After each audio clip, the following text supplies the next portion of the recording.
What's up, geeks and gamers? It's Jeremy coming to you with another video, and tonight is the most anticipated show of the week, The High Council.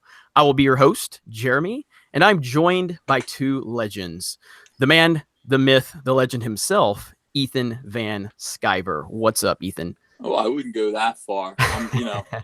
People have seen me. I'm not exactly a Bigfoot, but it's an honor to be here with the High Council again this week. An honor to join you, Jeremy, after today's illustrious day. Yeah, it was interesting. And also from a world-class bullshitters, the man who is about to have a video that's going to pass 1 million views, Jeff Hicks. What's up, Jeff? What's up? I am a Bigfoot, so I'll take that title from Ethan. But it's been a fantastic week, and I am excited for Tuesday. Quite possibly my favorite night of the week now because of the High Council. Same here, same here. So I don't know if we have anything to cover. It's been a slow week in Star Wars fandom. Not a lot to talk about. So what topics should we jump into first, guys? We're scraping the bottom of the barrel here, so I don't know what we can talk about. The Brady Bunch. Today was a crazy day on Twitter. Everyone is completely freaking out. And I think, Jeremy, you stepped into that ring. I did a video about this called John Boyega versus Geeks and Gamers, the heavy hitter on Twitter. All right. That video will tell you everything that you need to know from my perspective. Jeremy, you saw John Boyega yelling at fans and telling them that, like, he doesn't care what they think about everything that's going on. And you stepped into the ring to basically dude, that was an elbow. That was an elbow from the top rope. I mean, that was Macho Man. I watched wrestling in the late 80s. So, I mean, late 80s, early 80s, 90s, all that. And yeah, so I don't know how I ran across that on my Twitter feed. I don't follow John Boyega. I do like John Boyega. I generally always enjoyed him. I think he's always been a nice spokesman for Star Wars. His excitement for The Force Awakens and being involved with that, from going from a no-named actor to just this superstar overnight, his enthusiasm was infectious. And then he had to step his toes into this nastiness that is going on between Lucasfilm and the fans. And it just kind of, I don't know, it rubbed me the wrong way, because there's no way that you can actually just paint what's going on with it in a fair way. So when you are an actor from one of these films and you start painting the fandom with this broad brush, it's going to send a lot of negative energy out there, and there's so much of it going on right now. So for those of you that aren't familiar with what happened, I'm going to read you a few of my tweets. John Boyega said, "If you don't like Star Wars or the characters, understand that there are decision makers and harassing the actors, or that messed it all up. Understand that." He didn't know it's him that messed up on the typing, and my reading messed me up. So he said, "Understand that harassing decision makers and the actors and actresses will do nothing. You're not entitled to politeness when your approach is rude, even if you paid for a ticket." So I responded and said, "Solo will lose over $100 million. You'll listen to that. Also, I run a little bit of YouTube and I get quote unquote harassment daily." I was being tongue in cheek with that. "I don't make millions of dollars, so I can't afford security guards or the best security possible. Stop crying and playing the victim. Welcome to the internet." And then I followed up and said, "Of course, if you don't want to work, or if you want to work at a local grocery store making minimum wage while having asshole customers yell at you for something you can't control, I can promise you nobody on the internet will care about you then. So maybe do that and see how much you love your life." And he made a few responses here and there. And, you know, it just sucks. It sucks where Star Wars fandom is at. And by the way, we're getting lit up on super chats. Jesus Christ, you guys are incredible. Same guy. Well, yeah, same guy. Jeez, man. All right. So Heat Struck. First of all, you are the man. I said Ethan and Jeff were the man. Fuck that. You're the man. Hey, wait a second. Yeah, I quit. I'm out. So, all right. So first of all, thank you for the super chat. Thank you for lighting up this chat.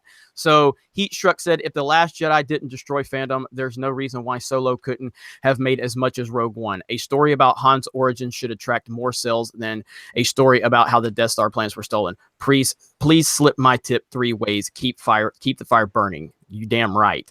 Compare box office of Rogue One to Solo. Solo is less than 1/3 of what Rogue One grossed. $700 million difference.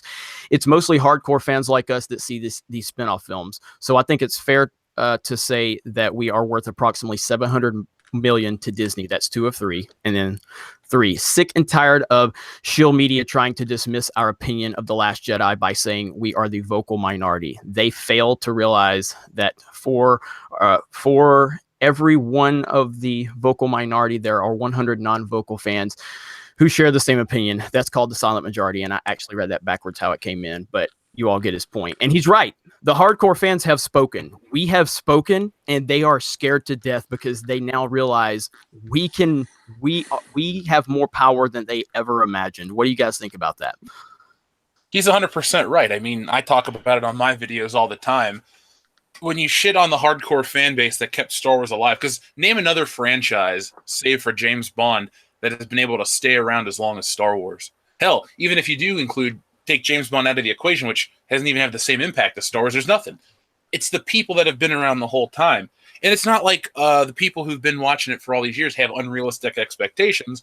We just, are tired of bad stories, and we get crapped on when we call it out. So you're right about that figure of $700 million. It might be even more than that. We don't even have the merchandise to take into account yet.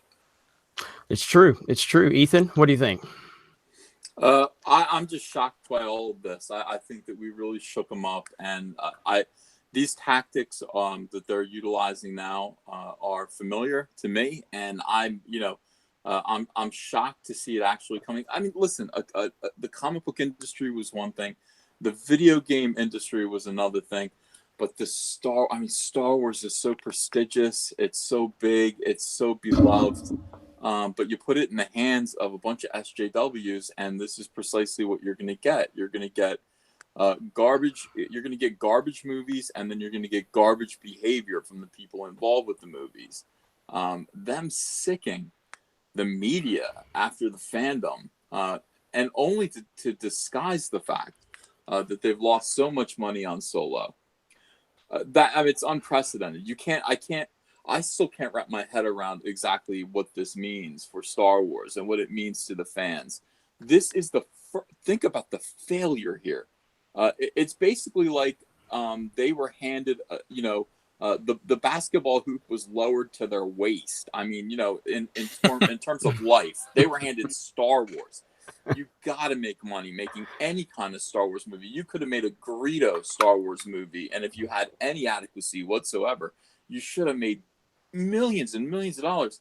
They took Han Solo, basketball hoop lowered to waist level, and they just fell on their faces. The basketball broke their nose and their glasses, and then all the fandom came down and spit on them while they lie there peeing their pants.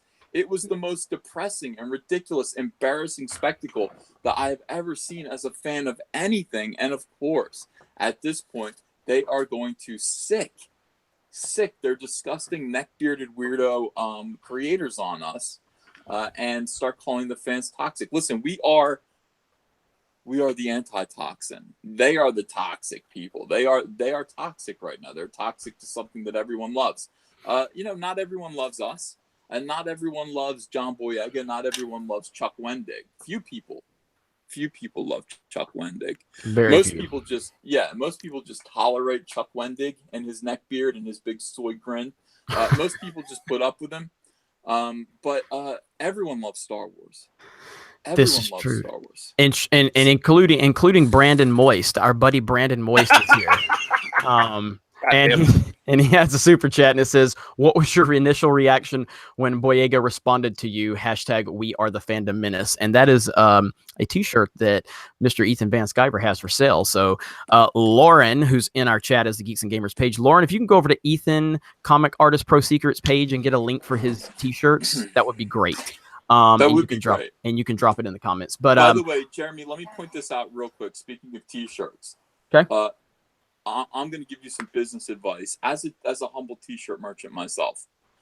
That John Boyega tweet that says "We don't care" belongs on a motherfucking t-shirt right now. If you want to make more money on a t-shirt than anyone in the Star Wars game, John Boyega's tweet Just take a picture of it, turn it into a transparency, put it on a blue shirt or a black shirt. We don't care. Lauren, go ahead and send, Lauren, go ahead and send that info to Joe. We can have that up tonight. But Brandon, to your question, what was my initial reaction when he responded? I mean, I don't really get it's cool when people respond to me, I guess, but I don't get too starstruck at this point. I just thought about it like, hey, and I guess people can accuse me of this and all of us too, but I figured, hey, if I would have nicely tweeted John Boyega, he would have never given me the time of day. But I kind of come at him and he responds. That's how you get a reaction these days. But it was cool. I like John Boyega. I really do. And I just I was happy that he decided to respond and open the dialogue up. But I didn't think he helped his case at all.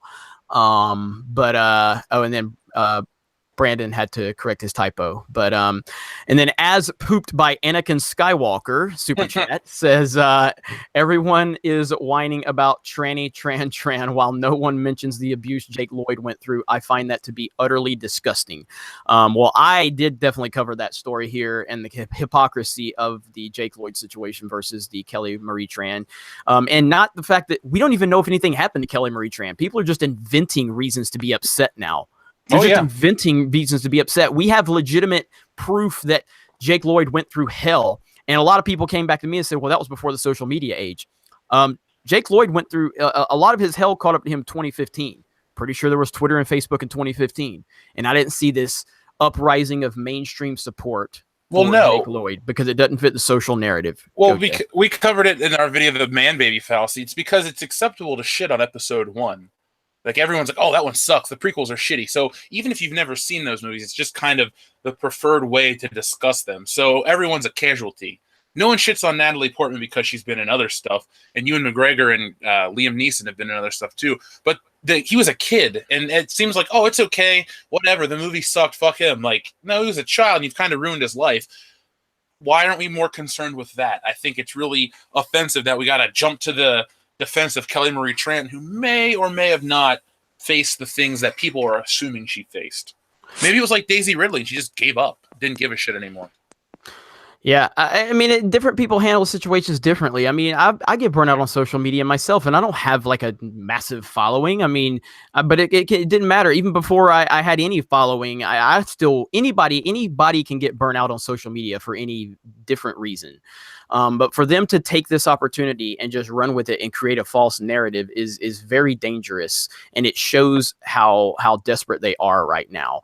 I mean, Ethan is someone who's dealt with a lot of social media presence and a lot of attacks from the industry he's in. He's been in situations where I know you've been on record saying you've left Twitter a few times just because of all the crap. You know what I mean? So do we need to get hashtag save the white male from social media because Ethan's a white male and he was harassed, but nobody wants to acknowledge that. Yes, I want that right now. Everyone, please create a hashtag to save me from Chuck Wendig. Chuck Wendig is harassing me on social media, and I would like to be protected. Is there any way that you guys could save me from toxic Chuck Wendig? Or hashtag toxic Wendig would be good.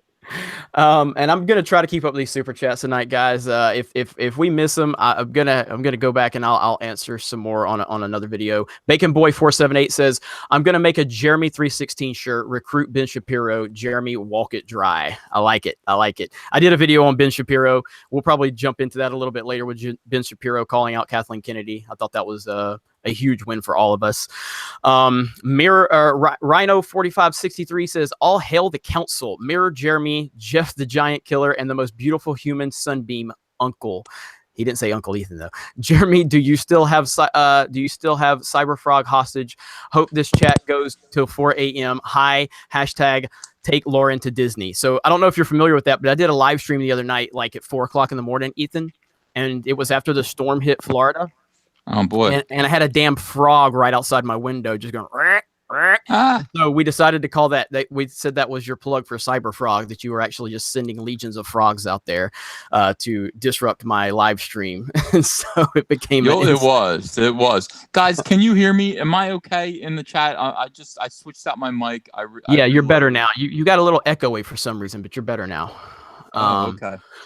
So Teresa Martin says, I find it fascinating that Mark Hamill sparked the backlash with his very vocal complaints about The Last Jedi, and it ended in a Lucasfilm meltdown. We didn't start the fire. Ooh, I like that. I like it. That's fantastic, Teresa. It's nice to see you in the chat also. Kevathar1138, gentlemen, you fandom Avengers, I salute you and I appreciate you for being our voice. I wish that this could be the final SJW fandom battle, but I feel this is the Helm's Deep with the LFL's rabid war dogs howling at the gates. I think he's 100% spot on. What do you guys think about that? You think this is just the beginning? Little melodramatic. It's just over Star Wars, but we will conquer these fools. I mean, that's what we do. I mean, the only way to beat these guys is through humor. Don't lose your temper. What they're doing has to be, we have to just treat it as funny. We have to point out the lies. And we have to always kind of stay above the fray. They will try to drag you down into the pit and call you toxic and make you feel angry. It's important that you stay above that and you keep your sense of humor. And we will do that. I mean, that is what the High Council is all about. These people are hilarious. They're all LOL cows, all of them. And we are going to take them all down. And the time will come, believe me. Kathleen Kennedy's on her way out. Can I tell you guys, I have spies everywhere. And I got a couple messages today from somebody who actually spied on a meeting that they were having. You want to hear this? Yes, sir. All right. So guy this is a top secret informant. He says, hey, dude, I work in film and I'm a big fan of your rants. And then he puts a little LOL with it. I love when the face is crying and it's rolling over on the side. I love that because that's how I feel most of the time when I watch these people. Today at a Lucasfilm location in the Bay Area, I ran into KK. She was accompanied by her vile, grotesque story group, an arrogant mob of SJWs straight out of Central Casting. Not a single white male among them. Pablo Hidalgo? Is he not? I guess he's not white. I don't know what they. Anyway, I have no idea if this is news or not. But KK is still definitely running shit into the ground. From the mood and tone of the convos, they're definitely in full crisis mode. I said, amazing. What did you hear? Anything? He said, I was trying to eavesdrop without looking obvious, but did not pick up much. I did hear KK saying, the problem is blah, blah, blah. 100% for sure they were in some kind of crisis or damage control mode. They were on a day retreat outside their normal offices at another Lucasfilm property. All of them look stressed out and clearly under duress. That is because of world-class bullshitters. And Jeremy, they didn't really seem like they were planning to give up, though. More like they were getting ready to double right down. And what? I said, bring it. He said, bring it. Oh, bring it. Yeah. And he says, right after I walked past KK, I ran smack into Kiri Hart. I looked right at her and saw nothing but hatred and anger in those dull, stupid eyes. I'm telling you right now, if she gets control of Star Wars, it's over. Yeah. So he says, do it for Luke. Keep up the great work. So, yeah. Kiri Hart. Are we in for Kiri Hart? What do you guys think? I'm going to let Jeff go because I've been talking a lot, and then I'll get back to Super Chat. I don't think she's going to get named the successor. I don't think they can hide behind this shit anymore because, remember, Disney wants to make money. Now, if they keep making these stupid decisions and Comcast outbids them on Fox, there's already going to be egg on their face. They're going to take a huge hit. Do you think they're going to want to double down on this shit when they're not making money on top of it? No. They own Marvel Comics. Ethan, you know how it goes over at Marvel right now. They're losing money hand over fist. What's the purpose of that? Star Wars is supposed to be their cash cow. They got Marvel, but Marvel isn't forever. I'm talking the movies, not the books. So this Kiri Hart situation, I think it's us being cautious, but I think whoever's in charge, Bob Iger, is too smart to allow that, an unproven woman, just because she's close to Kathleen Kennedy to allow it to happen. And after you read the super chats, I want to bring up something too. You talk about the attack on social media. I got a sad yet funny story to tell. Okay. And then also, I just got confirmation. I may have a little surprise here in a few hours, fellas, and you guys don't know anything about this. So we may have a surprise joining the show in a few hours. I'll let you know. Oh, wow. So, Okay. Yeah. All right. So more to come on that. But let's jump into some of these super chats real quick. Oh my God, Jeff, you're gonna have to teach me how the hell you kept up with these last week because I am struggling, sir. So You want me to tell you now so you can figure out how to do it for the rest of the show? yes. Pull out your phone, and every time a super chat comes up, take a picture. Remember the first one? Screenshot it, and then and then go back and just keep taking photos. You guys, you can just easily because you're working from your laptop. You can easily find the super chats all in a row and list them right on your laptop. That's what I do. How do you do that? Go to your creator page. Oh, okay. Okay, and then you'll find your live events, and then you'll find your super chats, and they're all listed. They're all lined up for you there. You have to open up a new window. I've got like 7 open right now. So the more you know. Yeah. All right. I'm looking, but I don't see it. But we're wasting too much time now. People are going to start bailing. So let's get into the super chat. Okay. Nobody's going to bail from this. We got 1,704 people watching right now. Already? Holy shit! Already. And yeah. Okay, so Brandon Moy says elevator pitch. Why Disney sucks. Go. Ethan, let's put that one on the back burner so I can catch up with some of these. David Johnson says Cecil is love. Makes Council Cecil again. That I've been ordered vehemently. That's not happening. So sorry about that one. Green Adri line 6405 is diversity in comics no longer part of this. I'm sure he will be an occasional guest. Ethan. Yeah, he honestly, diversity in comics is a one-man show. He has real difficulty jamming. So, he did a couple of them. He might be back, maybe not. Okay. He was only on the first one. He didn't do 2? Nope. He's a one-timer. Yeah, I mean, he was invited to go on Warski Live, and he doesn't do it. He doesn't jam. The mighty Egbert says the Disney critic seems to be getting dislikes from our community. We should go and thumbs up the kids' videos. They're great fun to watch. I'm not familiar with the Disney critic. So I'll tell you about him. Disney critic is after us big time. He's really I've just discovered him, and he's wonderful. He's a British kid. He still lives at home. Like, you can tell he's broadcasting from his bedroom, so he must be 21, 22. Very, very skinny and full of passion, vim and vigor. I mean, he is something else. He's very upset at my T-shirts. He says, you had no right. He said, you had no right to do that. And he said he had the best thing today. He goes, he says, you know what really hurt me, Ethan? He said, I saw a picture. Somebody posted a picture on Twitter of somebody wearing one of your Soilo shirts at Disney World. He said... He's wearing Disney World is where people go to be happy. And he was wearing his Soilo shirt to Disney World, and you know what made it worse, Ethan? He had 2 little boys with him. When it's a good thing that you don't make those T-shirts in children's sizes, do you? It's a good thing. You probably. I said so. I immediately called up Crypto Fashion. I said we need to make them in kids sizes, and we need to make little infant onesies that say Soilo, a Soy Wars shirt. We got to get these kids started young. Yeah, they are going to do that right now. So anyway, the Soilo T-shirts are infuriating the SJWs. And I don't even know why. It's a little gag. They infuriate them beyond belief. If you don't have a Soilo shirt yet, get a Soilo shirt. You can find one at Crypto Fashion. Wear it to Disney World.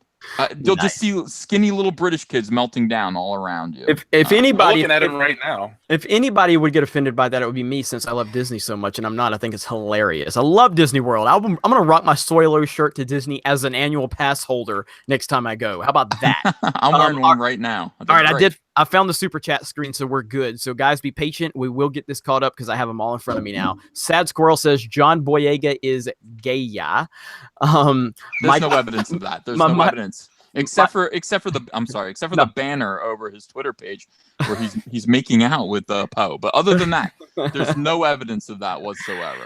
Michael Prenesti says we do care. You damn right we care. We care a lot, and it's I think that shirt's a good idea that Ethan brought up. So, Rick Ray says carried a step further. 700 million is 76 million tickets. Nice. Okay. So that breaks it down. That puts it in perspective right there. Rose Tico is here in the chat and offered a super chat for us. And my rees will be heard around the world. Soyega equals cuck. And exile the Kardashians. Ouch, man, harsh. You guys, Lee. As pooped by Anakin Skywalker says, we need Rose Tico Futa Hentai. Ooh, no. What $2 super chat? Give us a live action Freakazoid movie to mock SJWs. iGame Classic says, hi guys, I apologize for spamming y'all's Twitter feeds today. Keep fighting the SJW takeover. You guys are killing it. Hashtag we are the fandom menace. Bacon Boy 7. All right, I've read his. As pooped by Anakin Skywalker, Ben Shapiro is a white knight. OF said, please speak to Ryan Johnson's asshole tweet. So let's stop there. And I'll do it again. So what did you guys think about Ryan, Roundhead Ryan, and his tweets? Real quick, because of you, Ethan, when you type in Ryan Johnson in Google, the third option is Ryan Johnson Roundhead. Oh yes, I was gonna screenshot it and send it to you, but yeah, that's now a thing. That's the power. That's of gonna the follow fandom him menace. the rest of his career. Kneel before the High Council, Roundhead Ryan Johnson. Kneel before us. You fool. You buffoon. I loved it. I thought he was very funny. He was gay baiting. Nobody got this, really, I don't think. And they kind of ran to these. He said, I'm blocking assholes left and right, and it feels so good. So he was hoping that all the fans would come out and say, with what? With your penis?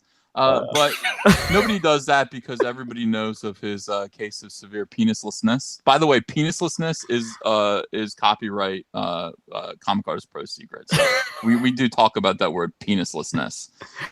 So nobody said that to him. Instead, John Kasdan shows up and says, well, am I an asshole? Sometimes I think I might be an asshole. And fucking, excuse my language. He says to him, Roundhead Ryan Johnson says, you're about as far from assholedom as anyone could be.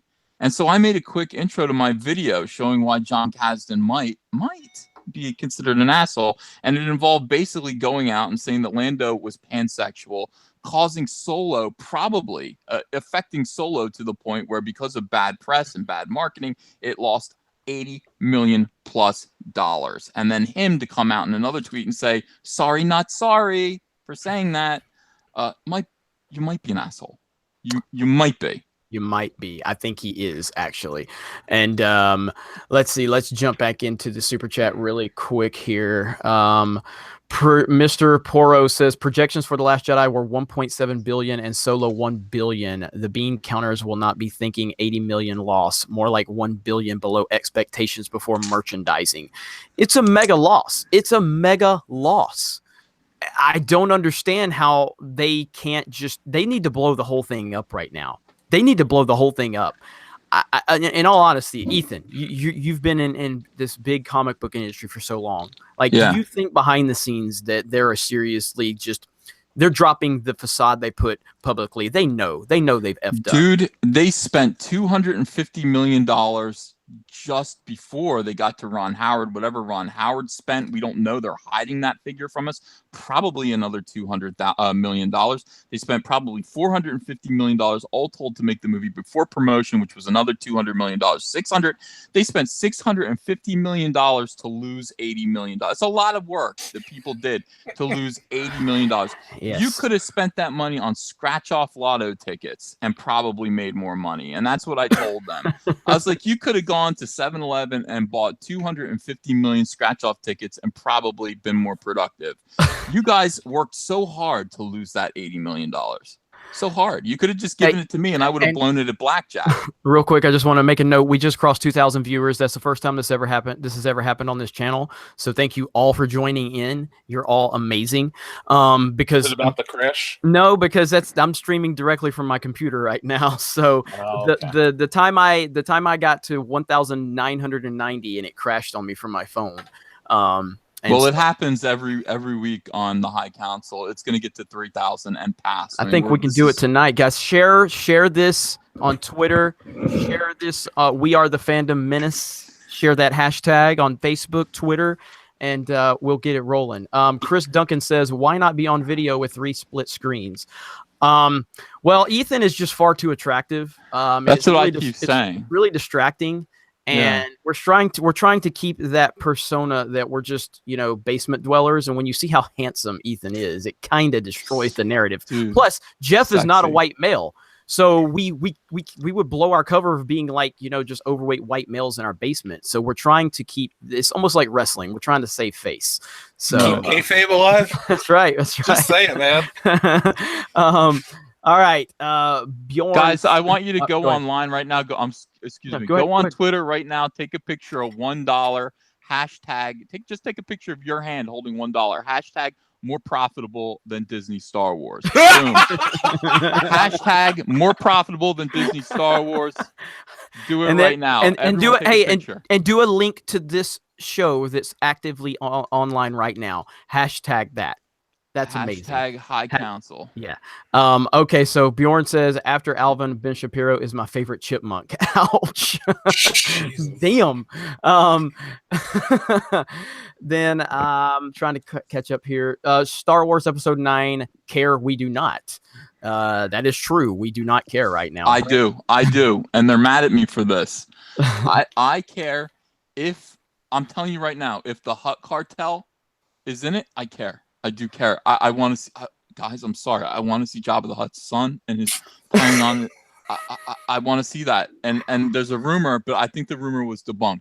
If they put Jabba the Hutt in there, guys, I'm gonna go see it. And you guys can be mad. You can call me a cuck. You get whatever you're gonna call me, but I like Jabba the Hutt. So Will I he be gotta go Port see it. Cyborg? Oh my God! What if he is? What if he's been bisected down the middle and he's got? Yeah, I mean, the Yeah. stale barge blew up, but he slugged his ass across the desert, and he's still partially alive. And the Jawas rebuilt him $6 million man. Oh, style. what if it's What if? Oh yeah. No, it's supposed to be Rada the Hutt. Rada the Hutt, his son, and he. Well, My God. all they're gonna do to market that is like, oh my God, we got the puppeteer back from Return of the Jedi. Come see the movie. Like, who gives a shit? Well, they faked me out with Solo though, because I said I was pretty sure Jabba the Hutt would appear in Solo, and they were so stupid that they didn't put Jabba the Hutt in that movie. So Darth Maul's in the damn movie, which makes no sense. And real quick, I want to dive into the Ben Shapiro story a little bit to get your guys' thoughts on that. But first, just so many super chats coming in. Klein Dropper says, Jeremy, E.T. Al, thank you. I thought episode 9 could be saved, but you have shown it needs to be destroyed in total. F. John Boyega, F. Kathleen Kennedy, F. JJ, F. Ray, F. Kylo, F. Pablo, F. them all. They will not keep my Star Wars hostage anymore. This is war, all caps. So nice. And I will stand by you on the F. Kathleen Kennedy, JJ, Pablo, and Ryan. I really genuinely think John Boyega is a good guy. He's probably just trying to make the best of a bad situation. And so we shall see. You should take the Daisy Ridley approach and just be quiet. Yeah, exactly. But what do I know? I'm fighting with every fucking body on Twitter, so I really have no leg to stand on. Well, before we leave the Twitter situation, I want to bring up something. You had your interaction with John Boyega, and I had an interaction with my friend Retro Blasting. I heard about this. I'm not going to name the other people's names because they're looking for attention. A podcast called, I'm going to just call him a friend of the High Council because he'll be on the show in the future, hopefully. Michael from Retro Blasted. They called him a racist because he appeared on my stream, which had Razor Fist and Mauler, who are two really big YouTubers, and they made a joke about Rose Tico. And they tried to say that Michael was guilty by association. They tried to say that it was the host of World Class Bullshitters. It was just a big smear campaign. It's a bunch of lies. It's a bunch of fake stuff. So, here's how Michael's dealing with it. And this is how you get these people to back off real quick. He threatened to sue them. And I don't mean just like, hey, I'm going to sue you. It's like, hey, I talked to a lawyer. Here's this. And these people are leaving him alone. So now they're coming after me, and it's cracking me up. Ethan, you'll get a kick out of this. So I got a tweet today that says, I'm going to start shaming racist Star Wars fan channels on YouTube. We will start with World Class Bullshitters. Notice the use of the word yellow when wishing death on Rose Tico. I can't flag videos on YouTube. So first off, this guy's a delusional idiot. So what do you guys have to say about that first? Ethan, go. I've had too much Twitter drama for a day, so I'm gonna let you lead in on this one. But yeah, no, it's ridiculous. But I want to hear Ethan's thoughts first. We're up to 2,200 viewers. Keep sharing, you motherfuckers. I love it. Go ahead. I don't know. It's just it's SJW tactics. You go through it. They're gonna go through this. I would ignore it. I don't. Well, here's the thing. It's funny. It's Jeff's not even white. Like, oh, don't worry. The fans have brought this to these people's attention because the guy who hosts a really obscure podcast goes, "Thank you. I'm going to flag these people for abuse." And then somebody goes, "I think YouTube made him change the title of the video." No, they didn't make me change the title of the video because all my videos are appropriate for YouTube. And then somebody says, "World-class bullshitters is a minority and therefore cannot be racist by your SJW standards. Sorry, I'm just going to assume you're an SJW judging by your spurging out LOL." And then somebody just responds with wishing death. Good luck with that, drama queen. Especially when the only people who will see your jackass tweets are those who are mocking you. Their hypocrisy is off the charts. Somebody today was accusing me of surrounding myself at Geeks and Gamers with people that just agree with me. So then I introduced him. I introduced him to my community manager, Siobhan Frederick. Here's her Twitter bio. Director of Community and Social Media for geeksandgamers.com. I enjoy anime, gaming, comics, and sci-fi. I'm the L in LGBT. Yeah, that sounds like Jeremy right there. I'm just a pro-LGBT motherfucker. No, I'm not. But I don't care. Like, we have so many different opinions here. Why would we want to surround ourselves with people who disagree with us? Why? We don't want to be around stupid people. I only want to surround myself with people who agree with me. And that's everyone in this beautiful chat. For the most part, this is the thing. I mean, these guys can say these things, Jeff, but you are beloved by an army of fans who are not going to tolerate it, and we're going to speak out on your behalf. Your fans are going to defend you. Well, you don't need a lawyer. I was about to say that. I'm not worried about it, because here's the funny thing. The guy says I use the color yellow on these videos, right? Well, it's not like the actual logo for Solo's yellow. And secondly, he's just an idiot, and I'm not bothered because I'm laughing all the way to, everyone wants to investigate this racist content on YouTube, yet my video jumped 29,000 views in a couple days because of them. I get constant subscriber growth. So it's funny. I'm at the middle of a controversy. They're trying to tear me down, but all it's doing is helping me out. So I don't know why these people are coming after this channel, because it's the wrong channel to go after. I know. Come after mine. What the hell? No, I mean, look, I've said this many times. I've ran Geeks and Gamers for 4 years now, and I, for the last 3.5 of those years, 4 or 5 years, whatever it was, I was trying to please everyone, trying to neuter myself basically and be politically correct, trying to please everybody. It doesn't fucking work. But all the people that I was trying to pander to all those years, now none of them watched my videos before. None of them shared our content. The moment I start saying things that offend them, they share the shit out of my videos. They're like, "Fuck this guy. He's a racist and a bigot." All that's going to happen is your audience, whoever you're preaching to, some of them do have common sense. And they're going to go, "You know what? I like what this guy has to say." Just like they're seeing Jeff's stuff on World Class Bullshitters. They're like, "I may not agree with everything this guy says, but he's doing his research. He's well-spoken. He's got common sense. I'm going to follow this guy." And they're just doing nothing but helping grow and make our audience bigger by bitching about us. If you don't like us, the best route to go is to shut the fuck up and talk about something you do like. But they don't do that. They can't do that. They can't. Because look at the Star Wars thing is the biggest thing in entertainment right now. And these smaller channels that have spent years blowing Lucasfilm and Hasbro for free toys and access to, I don't know, some press junket, they're irrelevant, because that kind of press and journalism, in quotation marks, doesn't do anyone any good. That's just more PR spin from the studio. And yeah, you can deceive some people, but most people see through that garbage bullshit. And that's why these channels are flipping the switch and covering stuff like us and trying to be, Star Wars. Knight's Edge put out a video, which normally I like a lot of their stuff, and I liked this newest video. They've been kind of on the edge of that SJW crap for a while, but I reached out to them. I'm trying to get them involved with us. So, listeners out there, if you know who Midnight's Edge is, I'm trying to get them on the High Council as a roundtable. So if you like that, let me know. But everyone's trying to do this, and they're scrambling for relevancy. So I think the three of us should feel good when people come after us, because they just want attention that we have. All right, let me run through. I got to catch up on these super chats. We Oh, are of so far course. behind. So, and Lauren, good job in the chat. She's doing great. Everyone say hi to Lauren. She's doing a great job tonight. All right, so let me see where I was. Okay, with the Disney critic, Klein Dropper. Okay, R. Kelly says, I really enjoyed the video from the quartering yesterday exposing the SJW media lies. Also, Keaton is my Batman. Bale sucks. Love you. Love the show, guys. All right, ban R. Kelly for saying Bale sucks. We're done. We're up. No, Yeah, but he said Michael Keaton's No, his no. Batman. So I love Keaton. Yeah, I love Michael Keaton. Batman 89 still holds up extremely well. So, and R. Kelly, you're always here in the comments. I watched it today. Redfield 70 says the shill media trips over itself to rush to the defense of the most entitled industry on the planet. Star Wars fans did nothing wrong. Generally speaking, you are 100% correct. Now, there are a few assholes out there. Yeah, because that's life. But they like to take those. They see like they'll see 10,000 people standing there. 9,990 of them are awesome people, but there's 10 people that are just assholes, and they want to go look at these asshole Star Wars fans. Like, it's so stupid. It's unbelievable. All right, let's see. Screen Junkies made fun of us in their HT today. Did they?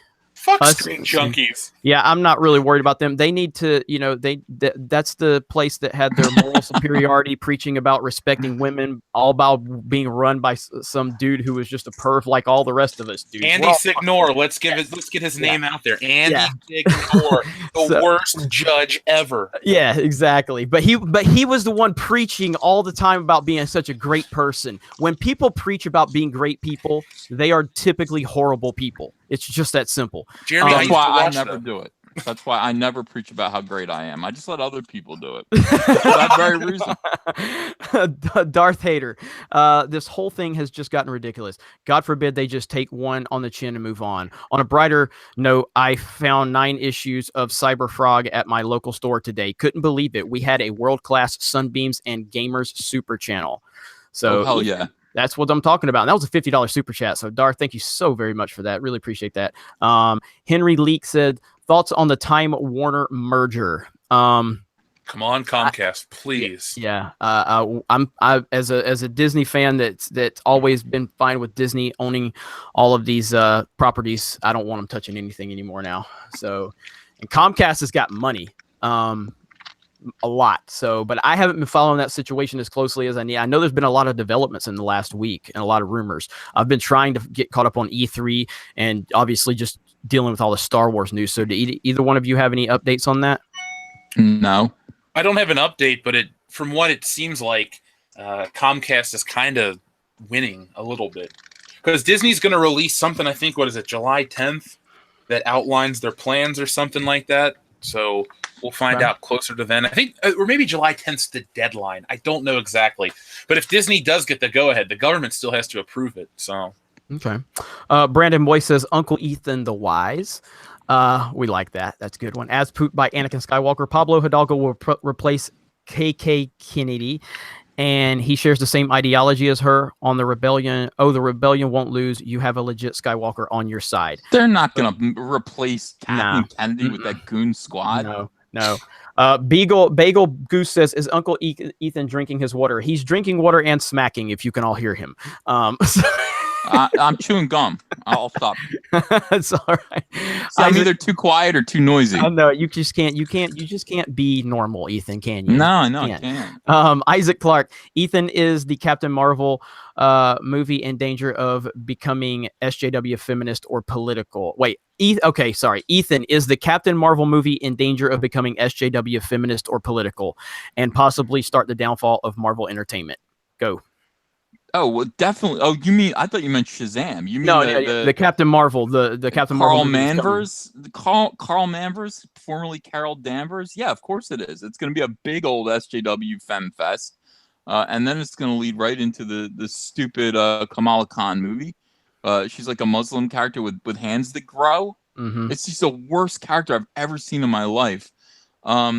Yeah, it's going to be awful. It's going to be absolutely awful. I don't know why they couldn't use Adam Warlock. They had to use this new whatever. But did you hear about Kevin Feige today, how he's going to make it an effort to hire more female directors?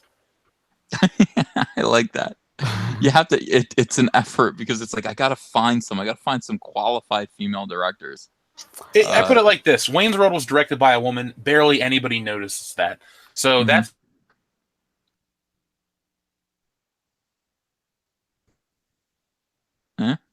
Are you there, Jeff? Jeff died. I think That we is lost sad. Yeah, we did. We lost him. him. Okay, he'll pop back in R.I.P. here. It's not, R.I.P. you know, Jeff. There he is. Yeah, I'm Jeff, good. you back? Okay. yeah, the computer keeps messing up. It's all good. It's not you this week, so it's me. It's not me this week, it's you, so I'm okay with that. Kendall Navstar says, I'm Ethan's black friend, Black Moose. FNA. Ethan, you have a black friend? We can't allow this. I got a lot of them. The media has to paint a narrative. We can't allow this. Well, he volunteered. Kendall volunteered to be my black friend, so I could say I got lots of black friends. He'd say, "Yeah, that's me." Somebody accused me of daily now of being a racist, and they said you need more diversity or something at Geeks and Gamers, and I said I have several non-white people, non-white males at Geeks and Gamers, and then they said, oh, so you have a black friend. They were kind of like doing that. And I said, no, actually, I have qualified individuals that work for my company because they were the best people for the job, and they shut the fuck up. Dude, point him to the direction of my podcast. White dude on the show. See, exactly. They facts. They don't care about they're facts. the racist ones if they assume listening to my voice, oh, you sound like a white guy. Well, I went to college. It doesn't mean that I sound white. It's just that I have an education. All the guys on our show went to college. I'm sorry that we know what we're talking about and we don't just say, motherfucker well, Dion does. I can't even begin to defend that. Point is, throw them in our direction, and we got your back on that one. Got you.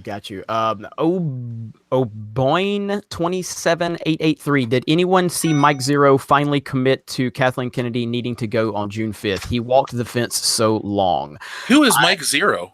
Mike, we've talked about Mike Zero before a little bit. He does all these Star Wars videos. He just comes up with a lot of stuff. It seems like he pulls a lot of stuff out of his ass. I like Mike Zero. I have no problem with him. More power to him. But a lot of the stuff he talks about, it's kind of like sourceless. He doesn't give any sources.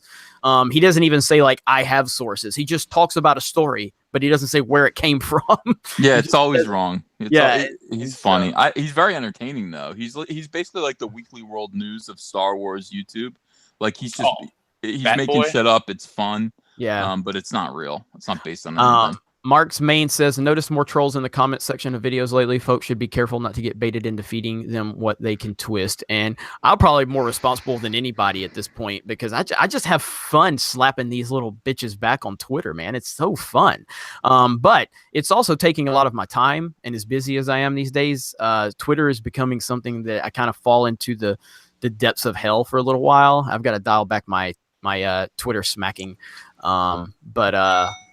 Let's see. Chris Abrams says Uncle E need and fandom menace for my 11-month-old son. I don't know. Well, yeah. We're gonna get on that. We need a onesie. We need onesies and pajamas that say the fandom menace. We need to raise them.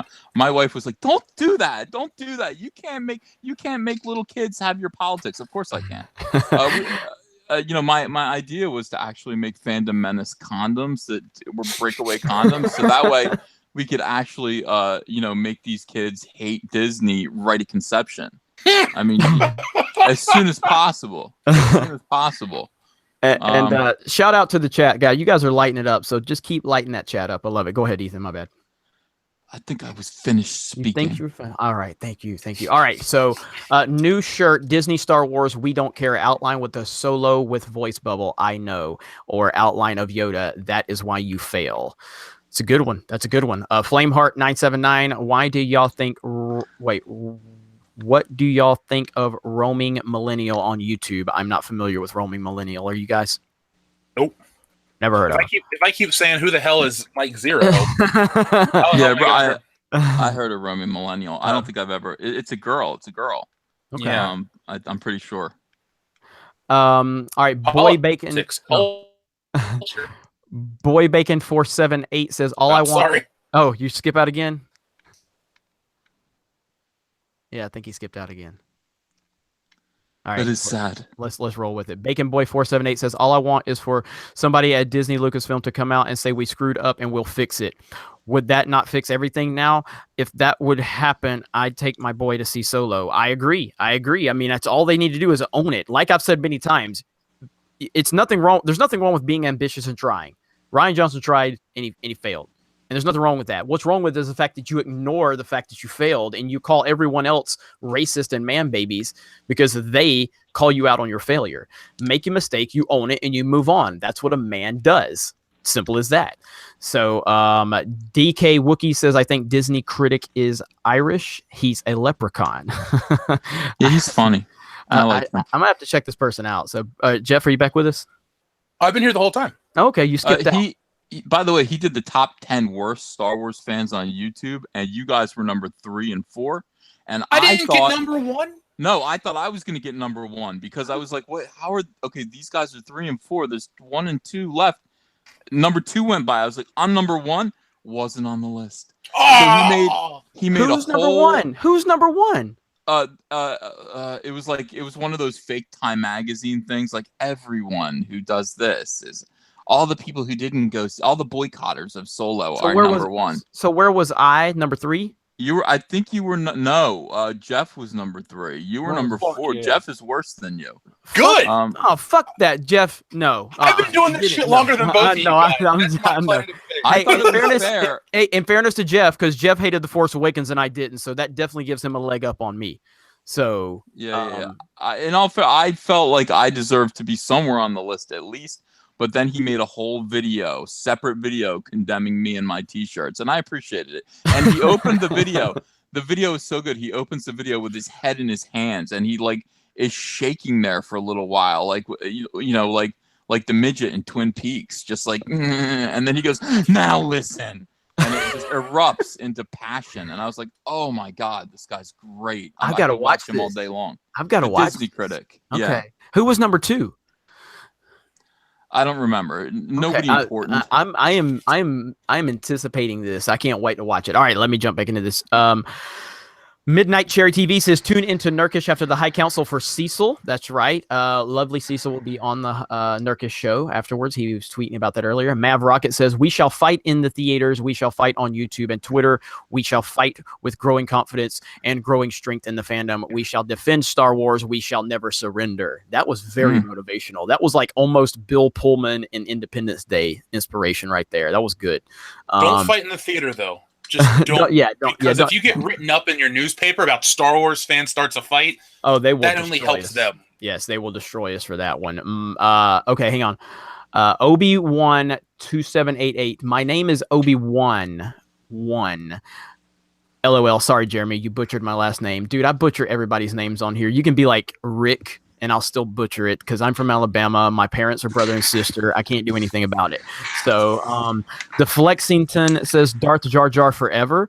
Green Adrenaline says Green pretty sad. Adrenaline.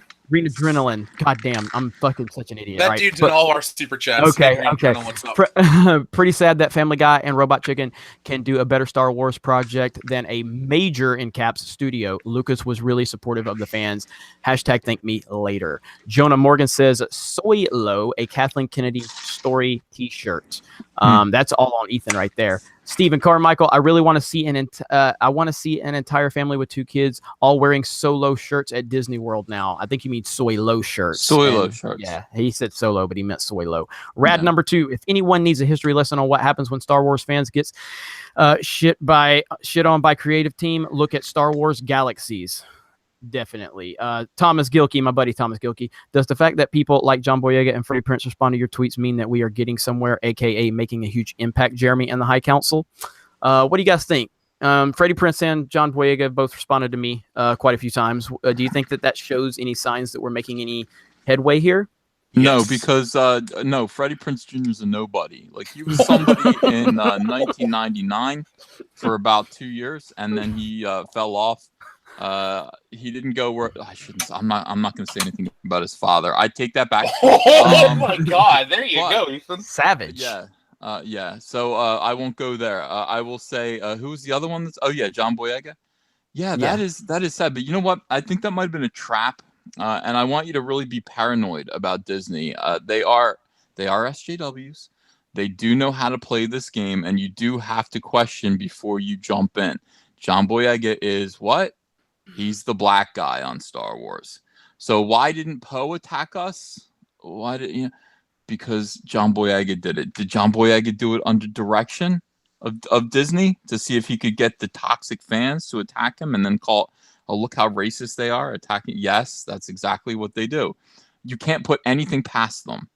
You can't. You have to just be a delight to people like John Boyega. They will absolutely make it a racial issue, just like they made Rose Tico a racial issue as well as a feminist issue. Makani 90 be wary. says, yeah, Makani 90 says just heard we're with you guys. I think you mistyped something there, but PS, don't be ashamed of liking 60 characters because they have more depth in them too. Andrew Pitts, what do you guys think of the Quarterings video about SJW fake Facebook media trying to make fans look toxic? I thought that was a great video. I tweeted to him and I commented to him. He also did a video on Ethan about all the stuff that Ethan is dealing with. So, yeah, we kind of covered that a little bit earlier, but yeah, I think we all enjoy his content. Am I correct? Yeah, we do. And he is so right. See, the thing is, we're in a unique position, aren't we, to know that guy is fake. Not Jeremy. I'm talking about the fake guy. What is his name? Disney Fanboys Down with Disney, whatever he is. That's a trash account that's ran by an SJW. Yeah, it's a fake account because he says things like, my friend Ethan Van Sciver from Comic Artist Pro Secrets. I don't know you, bitch. You know, so yeah, and you don't know me. So don't. And so he says that, and it's supposed to mean that we're all together here saying racist things. He said the same thing. He's claimed to know Jeremy. Yep. He might have claimed to know Jeff.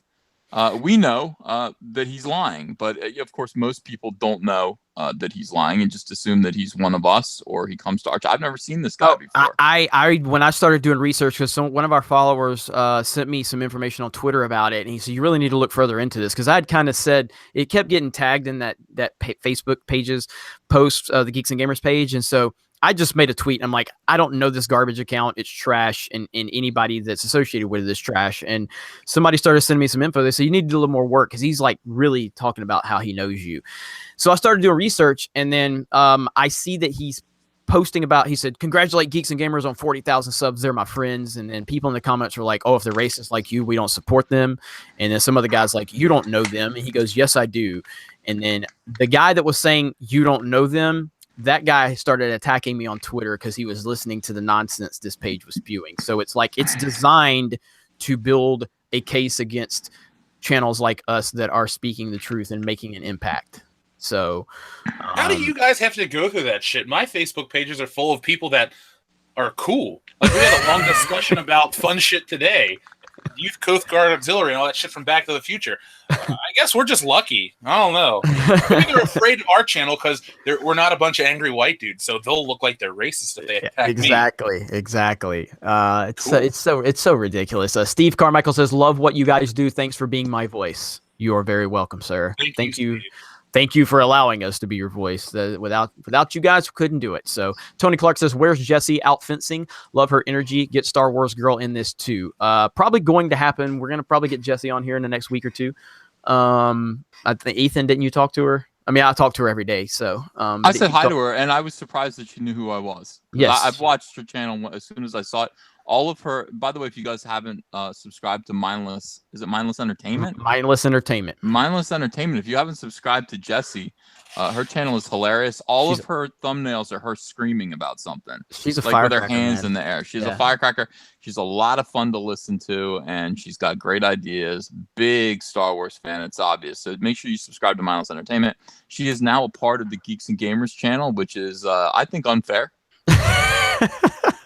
I think it's unfair. I don't know why you get to have women on your channel. I don't have any women on my. Well, my wife comes down and talks sometimes, but other than that, I mean, I don't really have women on my channel. You have Rose Tico. I do have the cardboard Rose Tico. I forgot about. I take it all back. And that's a segue from England DG, who says, because of you three, I now count Rose Ticos when I'm at Target. My local my local Target, 32 figures last week, 8 Ticos, went back yesterday, still 32 and 8. Oh, Jesus. Wow. Make sure you stack them as high as you can and kick them over like I do. And England DG, if you sent me your email, I'm still digging through my emails, but you won one of the Geeks and Gamers t-shirts, so I'm still trying to find that information. And I apologize for the delay, but you won one of them on my impromptu giveaway that I did a few weeks ago. Adam A says they lost 80 million, but the damage to the franchise is incalculable. Star Wars is in trouble. I don't even know if we know they've only lost 80. Like, I think they could still lose over 100 million at this point on Solo, correct? Well, put it like this. I keep talking to you guys about behind the scenes stuff that I hear. And I know that from the Hasbro point, they're not making much money, so they can't even guarantee on that money. So taking the Solo losses, and they can tell you that the merchandise is going to cover, but it's not. Yeah, I believe that to be true. It's so bad. All right, well, Ethan, you can even look at this. How many things, Ethan? How many things were you able to find for the Last Jedi? Quite a few, right? Yeah, but there were none for Solo. I order and review. By the way, I do toy reviews on my channel. So as soon as anything for Solo comes out, I order it. I have it shipped here. I review it. Don't worry, guys. The ad revenue covers it. It really does. It's all bought and paid for by you guys and your views. So when you see me throw it in the garbage, I only wasted your money, not mine. So, so yeah, I ordered everything from Solo. And by the way, nothing said Solo on the packaging. They knew this was going to be a bomb way back when, just like they said. They knew it was going to be a bomb because essentially it just says Star Wars in yellow. And I think they only put out maybe 4 characters from the Solo movie, and the rest were all repeats from like the other movies.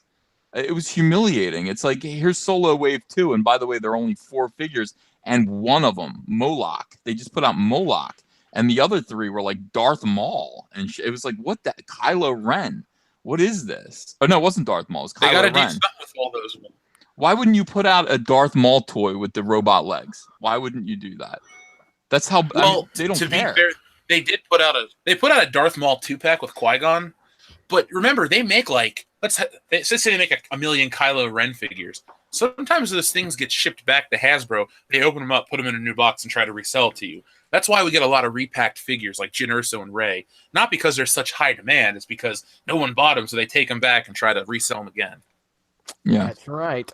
Brett Legg says, I feel I have a lot to offer as far as enthusiasm and knowledge as far as Star Wars, etc. What's y'all's advice to get where y'all are? Well, I can speak for myself and just say that, I mean, at the beginning of the year, this channel, Geeks and Gamers, had 800 subscribers. 800. And that's what happens when you pander to motherfuckers that don't care about anything, because they will not listen. They won't support. But the moment you start being real and honest and stop caring what anybody thinks, real recognizes real. And so that's been a huge benefit to me. And it was hard for me to sit on my hands for so many years because I just didn't want to, I'm an asshole. And if you're an asshole, you need to be one, and you need to just be yourself. So I would say, if you feel you have the knowledge and the enthusiasm, create a YouTube channel, create a blog, and just put your thoughts on there. Don't filter them, and just say what's on your mind. What do you guys think? What about what? He says he feels he has a lot to offer as far as enthusiasm and knowledge. What is our advice to him to get to where we are? Turn left at Pennsylvania. I mean, I don't know. Yeah, you do have to. I think that was the best advice. I think you do need to listen to your Uncle Jeremy there, and just be honest. I'm cousin Jeremy, by the way. I'm cousin Jeremy. You're Uncle Ethan. I'm cousin Jeremy. Why are you cousin? And I don't know. That's what people have been calling me. Cousin. Oh, what am I? You're the black guy. I don't want to be even though you're not black. black. Even though you're not black. Well, no. The best advice to give. Who was that? What was that guy's name? His name is Brett Legg. Oh, okay, Brett. The best advice is to do it and then keep doing it until it works. Because unlike Ethan and Jeremy, we started back in 2015, and it took a long time to get where we are. So there are going to be times when you put out videos and you get 65 views, and you think, oh, cool, 65 people watch this. And you get like 3 comments, and then just come back the next day and then the next week and keep doing it. And then you build up a big community. That's why, we have people that have stuck with us for the last 3 years that are super diehard fans that have traveled to meet us, and they're going to meet us in Chicago and all that stuff. So if you want that kind of stuff, just, keep working at it. And if you need a little help, you can always come over to the World Class Bullshitters Facebook page and, get a little bit of free promotion. We do that for our friends, so keep that in mind. Right on. All right, Thomas Gilkey, love the Force's gender neutral shirt. Was wearing one in Boston today and got some weird looks or got some looks. Will will any of you be seeing The Incredibles 2? I will definitely be seeing The Incredibles 2. Guys? No, I heard it was a big old SJW wank fest. I'll be Did staying you? home from that. That's what I heard. Huh. I'm not going. I mean, I thought the trailers look like it could potentially do that, but at the same time, I felt like it was a natural progression of the story, at least based on the trailers. I haven't seen the movie. Go ahead, Jeff. I probably won't go see it because I haven't had a chance to see the Avengers again. And I like The Incredibles. I bought it on DVD like how many years ago was that? Like 15 years. But I don't know. I don't really want to go see Pixar. Yeah. Hmm. And just to catch a regular comment here. When is the Chicago thing? That is next year at Star Wars Celebration. What is it? April of next year? 11th Oh my through God. the 15th. Yeah. There's no way they're gonna let us in. Can you imagine? I want you know. to think about how big we are now. I mean, how big the fandom menace is, what we represent, and then I want you to fast forward like another 10 months and think about how we're gonna grow and what we're gonna be. I mean, we are Ethan. literally. Did you see what you had to sign or agree to when you bought the tickets? I didn't buy one yet. Why? What Oh, did it say? There's an agreement about harassment when you buy tickets for this. They are so prepared to try to shut people like us down. The best thing to do would be going with tape over our mouths, just with the t-shirts on, and not say a word to anybody. They couldn't do anything to us. Can we buy a booth? This is what I want to know. Is it like a convention? Can I get a big booth there that with my laughing man face that says, fuck Pablo Hidalgo in like neon letters? Like, what am I allowed to do there? No, I think we have to just go as fans. There's no booth opportunities for us. we're not gonna get any of those perks. I was at Star Wars Celebration last year, and I'll pay for it. I I don't was- understand. Well, the thing is we're not going to be able to do anything. At least if it's ran like it was last year. Luckily, now I don't have the contact at Lucasfilm anymore because they hate my guts. But at the time, I had a contact at Lucasfilm, and I got the hookup on a lot of the panels and stuff. But if you're just a regular person going, like I was last year, without having the perk, you have to just literally sleep on the concrete floor for like 14 hours just to get into a panel or experience anything. So we're going to go as fans, and we're probably going to have a lot of people that know us, and it's going to be awesome. What we're going to have to do is set up a private meetup for the High Council. We're gonna have to rent somewhere in Chicago. We already got that taken care of. We already got. I know we were talking about that. So No, that is it guy done? contacted me. It's legit. Sweet. So it's not in concrete yet, but this guy's gonna hook us up, and we're gonna help him out too. So Okay. people of Chicago, or the people that are coming to Chicago, just make sure you're 21 because it's a bar. We can't allow anything but people 21 and over in. But other than that, we got it. It's happening, and there's Boom. nothing Lucasfilm can do about it. They right don't on. own Chicago. They don't own shit. Right on. Maybe we can get CM Punk to show up. He owns Chicago. He'll get beaten in like 2 He minutes. needs something. He needs something to get his spirits up. I love Punk, but he got his ass beat. Anyway, all right.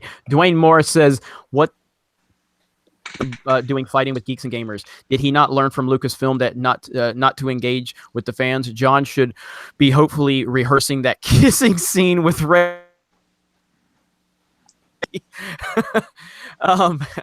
I don't know. I don't know what they're doing, but I think Ethan's onto something. I think we have to be very careful with what's going on because it seems like a coordinated effort. Kerry West Ham says, when you determine the budget of these movies, you have to factor in the initial $4 billion investment. So if they do 10 movies, that adds an additional $400 million to the budget of each movie. Ooh, interesting. Did you figure that into your figures on The Last Jedi, Jeff, when you broke it all down? No, I looked at the box office when I did the actual the truth about The Last Jedi box office thing. That was taken into account there, but when I just mention it in passing about the $700 million less at the box office, that's just the figure I use. I could go into more, like I go into articles all the time. I pulled up the Wall Street Journal and all kinds of shit. In the newest video, I actually have sales charts discussing The Last Jedi Blu-rays and how there's a possibility that this fan backlash has already affected that on top of it. So there's numbers out there that go against what Lucasfilm wants you to think. Are you guys losing me, or am I? Is it you or is it me? Because I keep losing connection, so I don't know if it's me or you. You cut out before, but I don't know if I just cut out now. Well, you both sound great to me, so I don't know. You both have never sounded better. Yeah. All right. So I'm shutting down a lot of my Wi-Fi here in the house because I don't know if it's me or not. So let me jump back in here. Let's see. As pooped by Anakin Skywalker says Rhoda the Hutt. Nathan says should have asked Boyega if trans story was true. I think there were some people on Twitter asking him about that, and he declined to give us any information. The Dark Lord Darth Fang. This may be unsith-like to say, but God, I love you guys in this community, and I appreciate all of you, all that you do. Keep up the fantastic work. All hail the Sith. Thank you, sir. Ooh. Thank you so very much. We love you too. I like your new man baby fallacy there. Love that. Love it.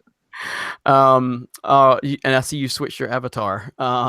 So all right, let me see here. Wolfman Jack, if you had complete control of episode 9, what would you do to save it, or is the trilogy so fucked that it can't be saved? I've said this many times.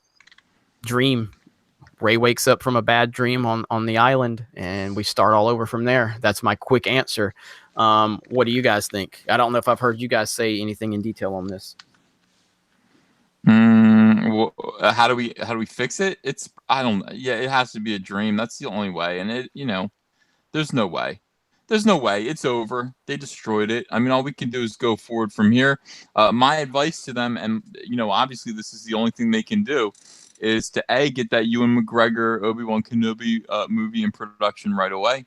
They can do the Boba Fett movie. That could work as well. They're going to have to utilize all of these characters from Lucasfilm original trilogy. And they might as well we've got Dong Lover, we've got Alden Third, Aaron Reich. You might as well recast Luke and Leia at this point, and then let's just tell some in-betweener stories. We can have fake Star Wars movies, but I can't tolerate the idea of Rian Johnson creating new worlds. It's not going to happen. It can't happen. It can't happen. We can't let it happen. So it's a scary thought. That's a true horror movie right there. So let's see. Thomas Gilkey, I got called a racist because I didn't like Rose. I think we've all been there, buddy. It's truly pathetic. It's truly pathetic. Jonah Morgan says The Force Awakens, The Last Jedi to promote SJWs. It's a lot deeper than that, but that's the basic of it right there.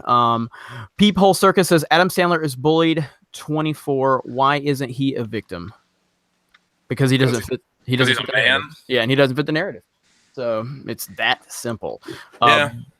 Besker Armor, can you guys let Star Wars go? Obsessed fan since discovering my dad's Return of the Jedi VHS, but the moment I left the theater halfway through the last one, I'm assuming The Last Jedi, I've given up on Star Wars. So I've made these points, and Jeff can speak to this a little better too, is WWE, lifelong fan, gave up on it about 3 years ago, haven't looked back. What about you, Jeff? I mean, I don't watch wrestling regularly. I'm going to watch Money in the Bank this weekend. I go to WrestleMania. But I'm not going to give up on Star Wars because Star Wars is the biggest franchise ever. And the reason I do these videos is because, one, I care about this shit, and two, it's infecting all of entertainment. And we're going to get to a point where all of entertainment sucks. So we need to use Star Wars as the thing that reminds us that, hey, they're trying to mess with all movies, all forms of entertainment. Comic books are in the shitter. Don't let them do it with movies. Video games are already, messing around with Gears of War and stuff like that. So before we get to it, before we know it, it's all going to be infested by these people that don't like this crap. So I'm going to use Star Wars as a way to protect it, because if we can use Star Wars as the example of how to shut down this SJW nonsense, then we can use that same logic to defend any other piece of entertainment out there. So people, the way we talk about Star Wars, apply that to comic books, apply that to the future James Bond movie where they're trying to make him black and all these other things. They should just kill the character off and wait 50 years to bring it back. But things like that, you need to take these out into the real world and apply them. Save entertainment. Save the shit that you actually care about. That's good. That has quality. Don't let some people say, "Oh, you're not a real fan because you're not praising it," and then you get dejected and quit. Don't listen to those people. Well said. That's right. Sir. That's well right. Said. Brian last name says in episode 9, Rey is going to use the Force to pee standing up. And here is a 5 for Jeremy for not holding back on John Soyega. Well, thank you so much. Geek Chorus says yes. Retro blasting on the High Council. Love you all. Brandon Moist. showing up again. God damn Star Wars means different things to everyone. What does it mean to the High Council? That's a good one. What do you think, Ethan? What does Star Wars mean to the High Council, Yeah, or just me? Joel, let's do it as individuals. As Oh, individuals. What well, does Star I mean, Wars mean to- Star Wars was the first thing that I saw as a child, the first fantasy notion that was put into my head as a child that lit a fire underneath me to be a comic book artist. Everything about Star Wars has stayed with me my entire life. And especially the desire to collect those little action figures, which I didn't get very many of. them. I got the Snowtrooper. I got Hoth Han Solo. I got my brother got the Snow Speeder. But I really didn't get enough of. My mom kept buying me C-3PO over and over again. I was like, Mom, what the fuck? I don't want C-3PO 11 times. And not only that, the joints come loose and he gets all floppy. Do you remember that? Like he would just hang there loose. His joints would. I was like, Mom, this is the gay character from Star Wars. I want a dude with a gun. I mean, this is the effeminate robot that goes, oh, no, R2. Get me somebody with a gun right now, Mom. Or give me a monster. And she wouldn't listen. She kept getting me C-3PO over and over because he's so cute. Well, Mom, you know what? Look at me now. Look at me now, Mom. I run one of the biggest anti-Star Wars YouTube channels on the internet. And I blame you. I blame you, Mom. That's great. Star Wars for my first interaction with Star Wars was Return of the Jedi. It was something that my parents finally found that would shut me up. So they would always turn it on during the indoor speeder bike scene. And it was so fascinating to me. And as I continued to watch Star Wars as I grew up, it was the one thing that I noticed is they got everything right. Like the design of the ships, the names of the characters, the names, the dark side, the light side, the Jedi, all this stuff. It was just incredible. Darth Vader, his voice, his look, the stormtroopers, the look and the feel. It was everything. Everything was just it. They nailed it. And I've never seen anything that got so many things right. Like everything, every detail, even the flaws in it still just gives it such a personality to it. And it just gave me this, like Luke Skywalker is such an inspiring character, and he just starts out as a farm boy, and he kind of inspires you to let you know, like, it doesn't matter what you're dealing with, you can overcome it. You can go from a farm boy to, destroying the Death Star against the Empire. And it's just an inspiring story, and it gets everything right. And now they're getting everything wrong. And it's a sad state that we're in. But yeah, it's pretty damn cool. Jeff? Well, just real quick, mentioning Return of the Jedi, on Saturday night at World Class Bullshitters, 11:30 p.m. Eastern, we're doing our watch party for Return of the Jedi, so we're going to go real in-depth with that one. But what Star Wars means to me, it's a little different. I didn't grow up during the initial run of Star Wars because I wasn't born till over a decade after it came out. But I found it in the 90s during the Renaissance period, but before the special edition, so it was kind of looked down upon to be a Star Wars fan. It was like they lumped it in with Star Trek as this nerdy crap that nobody paid attention to. But I had the toys and the stuff like that, and it was just this universe you could get into that was available in every piece of entertainment. If you wanted to play a Star Wars game, you could. If you wanted to read a book, you could. If you wanted to collect toys, play cards, all kinds of crap, Star Wars had it. And it was a lot of fun. That's what Star Wars isn't today. A lot of these people out there are taking the fun out of Star Wars. They want to see that we're taking the fun out of Star Wars. If anything, we're trying to restore the fun. People like us don't attack the people for liking the new movies. We attack the movies for being bad. And if you say to me in public, oh, I like The Force Awakens, it's the best Star Wars movie, I would ask you why. I'm not going to say, oh, you're an idiot, and let me tell you why I hate your guts and you should just disappear. No, I'm not going to say that stuff. We care about this because it once was this special thing, not because we were young children or we were born in America like they're trying to say over at Midnight's Edge where the hero's journey doesn't matter to the rest of the world. No, it's just this good, pure thing that really appealed to everyone from every walk of life. And, we keep talking about minorities and ethnicity in Star Wars. People from every walk of life made Star Wars the success it was. My friend Dion loves Luke Skywalker. he likes Lando, but Dion's black and Luke is his favorite character in Return of the Jedi. It's not because, it's a one-to-one thing. You gotta love, the character that looks most like you. I love James Bond. I look nothing like any of the actors. And if they made a James Bond that looked like me, I'd be kind of pissed off. And same thing with Star Wars. Loved Han Solo, loved Luke, loved everybody. Because telling characters, everyone had something to do. Even R2-D2 that didn't speak English or basic or whatever they call it in Star Wars, who beeped and booped, had a personality. Admiral Holdo has no personality. Rey, Finn, Rose, Poe have no personalities. They just exist, they act poorly, and they're there. And when we call that out, we're attacked because we dislike a bad product. Like, I think was it you, Jeremy, that used the restaurant example? That in one was of your videos? Well, that was Alex Becker that used the restaurant example. Point is, if we all went to dinner and the food sucked, we're not going to say, thank you, can I have more of this shitty food? We're going to say, hey, this is overcooked, this is undercooked, I didn't order this. You're going to bring it to their attention. The waiter brings out new food. If everything's fine, you move on, and you have a happy day. It's the same thing. People like John Boyega want to say, well, if you come at us rudely, blah, blah, blah. Dude, you work for us. We pay all those. We're the reason you have like $1 million home and this and that and the other thing. Not these studios, because if the people didn't go support this shit, the studios wouldn't have the money to pay you all this stuff. So you got to look at the chain of the food chain properly, because while they want to see themselves at the top, realistically, this mass of people that we have now scares them, because they're in danger. Their way of life is in danger if they keep pumping this garbage into our entertainment. Well said. And someone just commented that we're number 6 on live stream trending right now. We just passed 1,000 likes. We're over 2,500 viewers. Welcome everyone. Thank you so much. I've got to. Why aren't we number one? We're getting. Yeah, people. Let's make that happen. Come on. Yeah, let's keep sharing. Keep commenting. I'm sick of this. I'm so tired of the. You know what? First it's this Disney critic guy. Doesn't even put me on the top 10. And then what am I, number 6 on the top whatever the hell of trending on YouTube? It's not your day today, Ethan. It isn't my day. I'm starting to feel a little bit neglected. By the way, Dick's out for Chuck Dixon, everyone. Dick's out for Chuck Dixon. Those of you who haven't Dick's out for Chuck Dixon, go buy Kill All Men. Over on Indiegogo, Dick's out for Chuck Dixon. # Dick's out for Chuck Dixon. Thank you. Nice. All right, I got to catch up. I'm way behind. So, episode 9, Jabba is brought back to be a humiliated failure.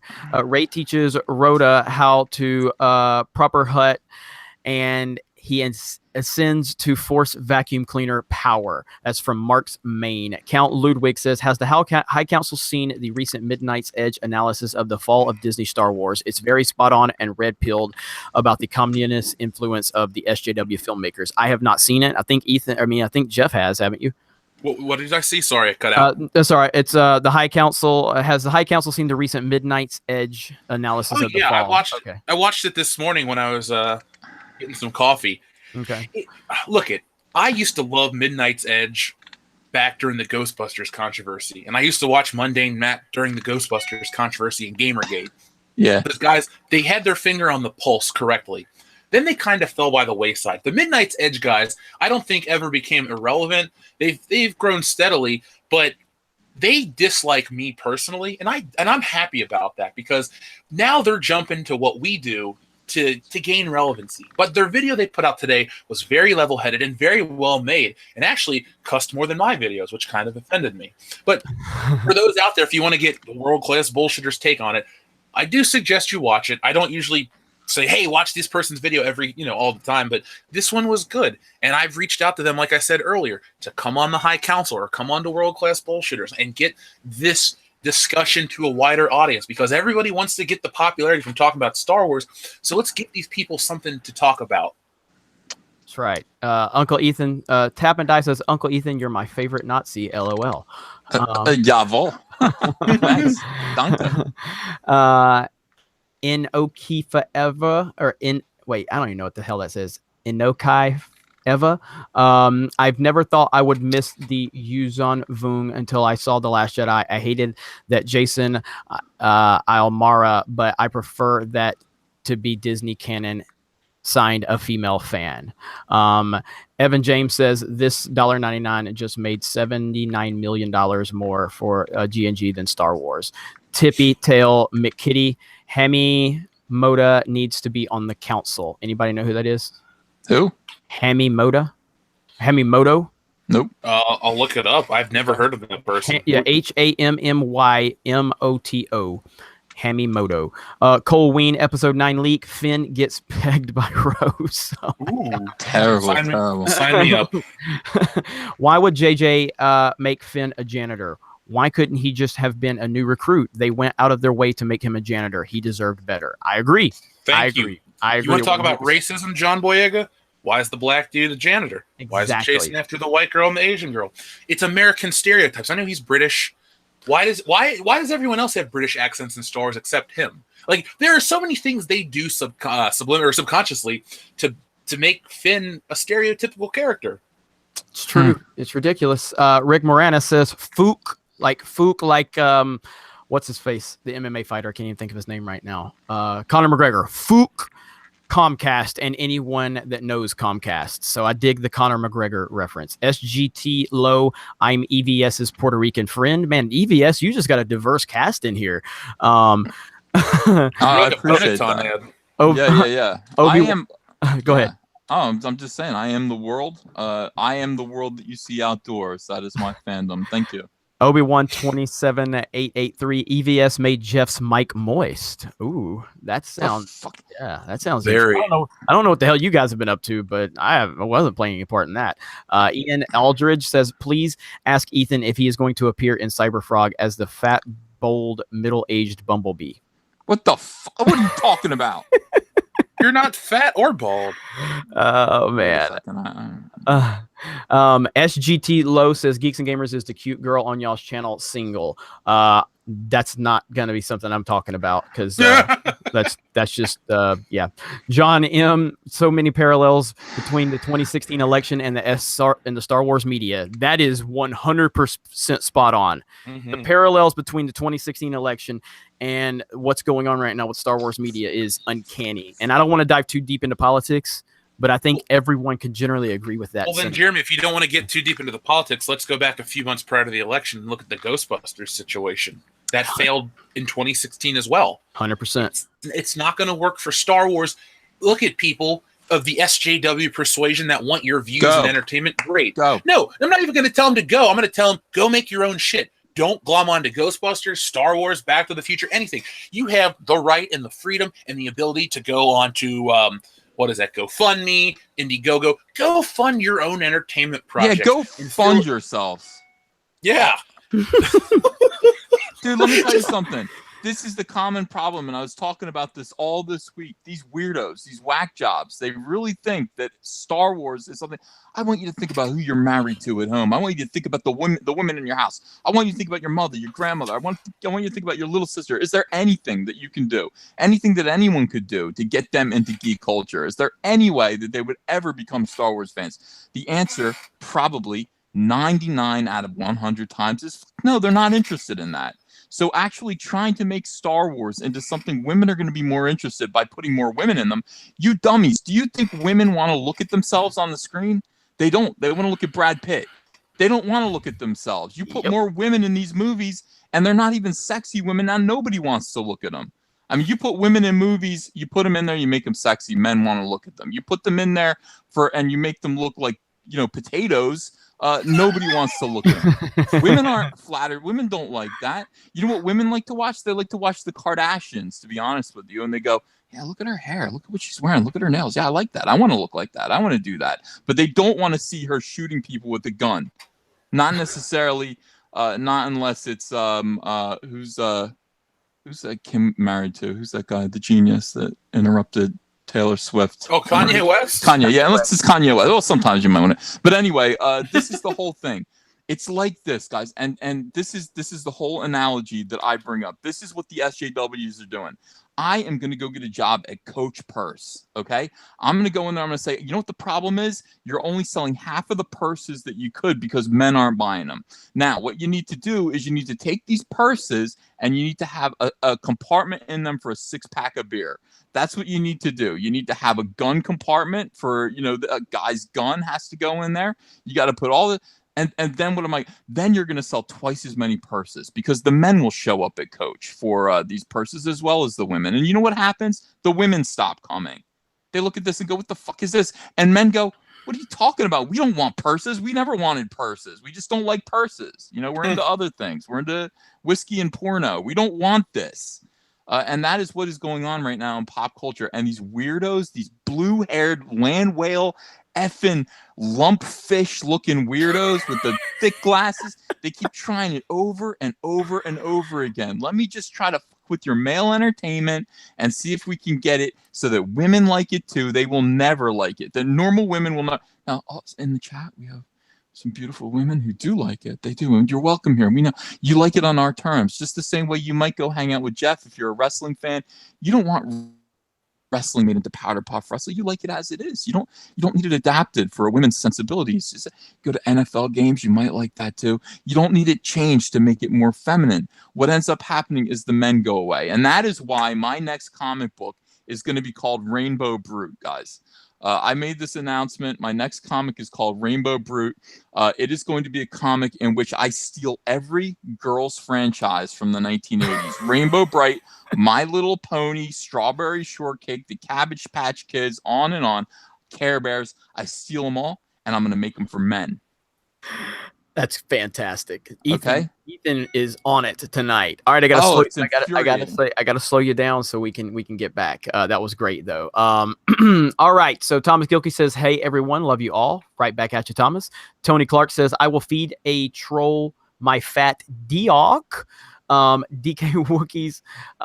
We need a Soilo dog coach too.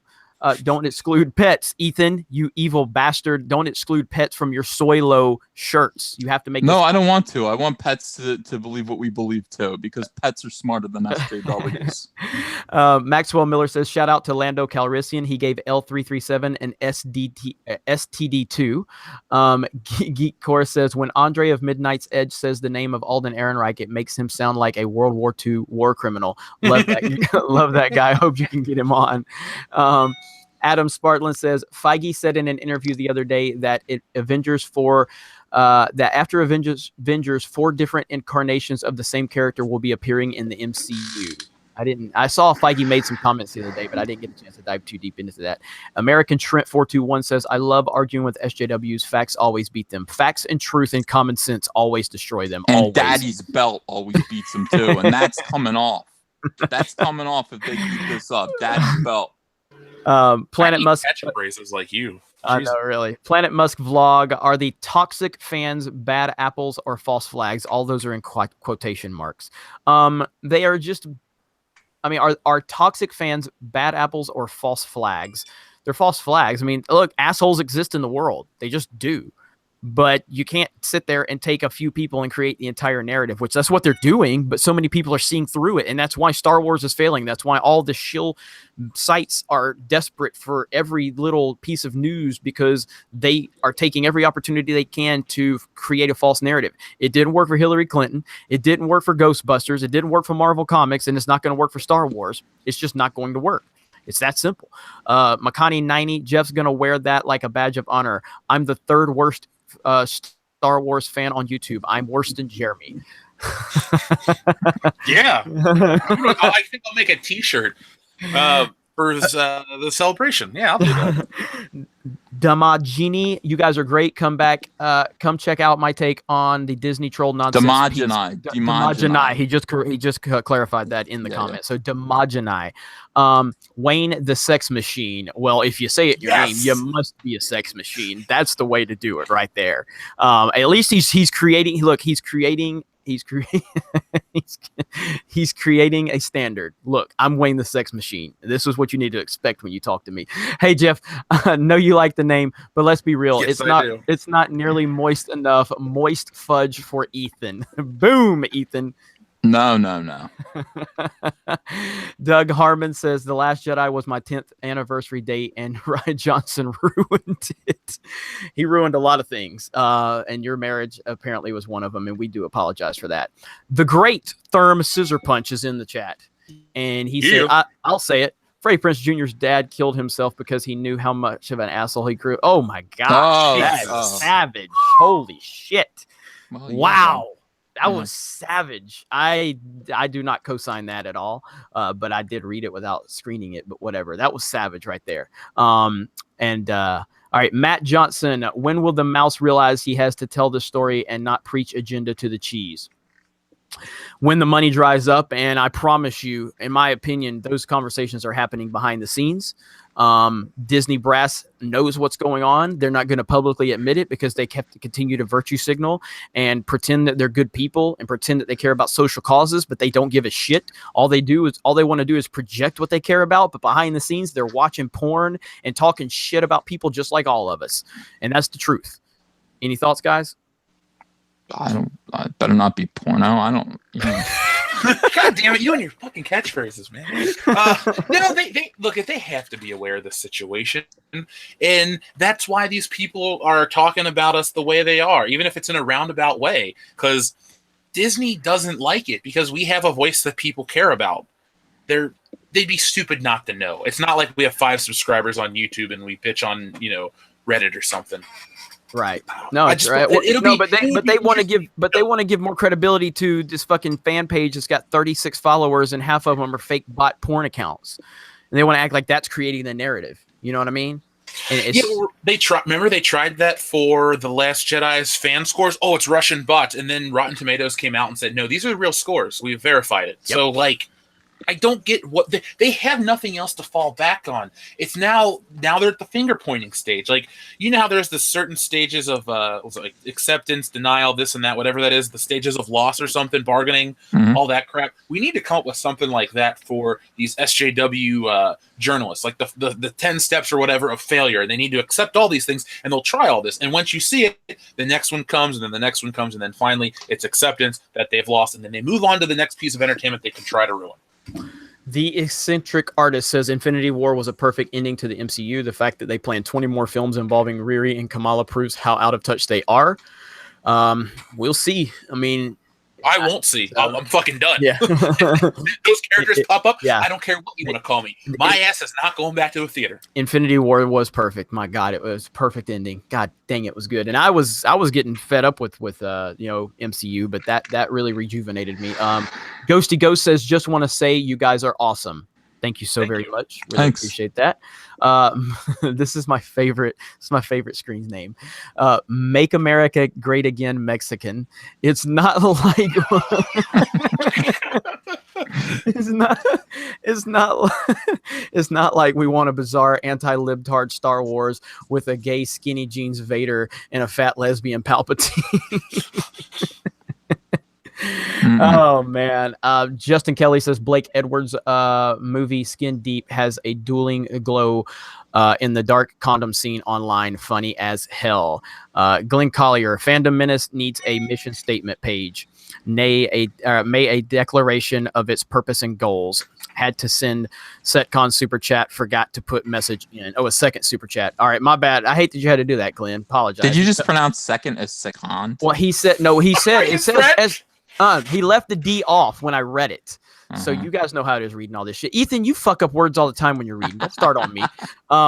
Carter Hayes, are you guys going to Star Wars Celebration next year? My tickets and the Fandom Menace shirt are in the mail, and I'd love to meet you guys and Uncle Ethan to sign my copy of 12 Rules for Life. Yes, we will be there. Ethan, Yep. You're gonna sign copies? I'm where you guys are. You're my brothers. Yeah, we will be there. We're gonna roll in there like the motherfucking Beatles, and it's gonna be great. Come hang out with us too. Don't just be afraid. There's this giant guy in a T-shirt that I recognize and scurry off. No, We want our fans near us. Here's the deal. Do not treat us like we are nothing more than regular people, because that's all we are. Talk to us, bullshit with us, and we will bullshit back with you, because that's what it's all about. We're not these uppity Lucasfilm types that look down upon people.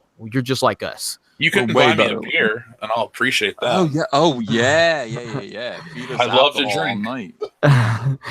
Thomas Gilkey says, if you want a documentary that will make you live your childhood and cry, then check out Won't You Be My Neighbor about Mr. Rogers' Neighborhood. I haven't seen that yet. I'd probably like to watch that though.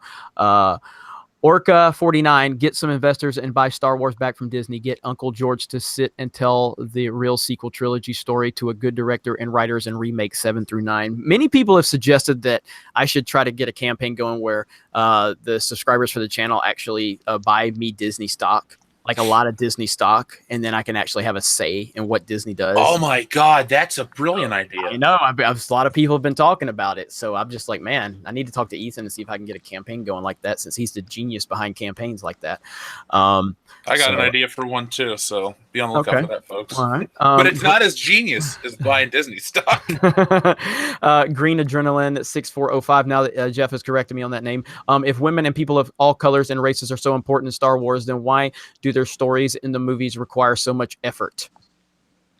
That's a great point. Well, and the reality of it is it's their effed up worldview that creates that problem, because they think that these people need so much effort to be taken seriously. In reality is no, if you would treat everyone the same, then you wouldn't have to work so hard to elevate the social classes that you're trying to highlight. Just treat everyone the same. That's how you get a good story. The thing is, the minorities in film, black people have been equally represented for decades. You know, I'll give you two quick examples: Lethal Weapon and Beverly Hills Cop.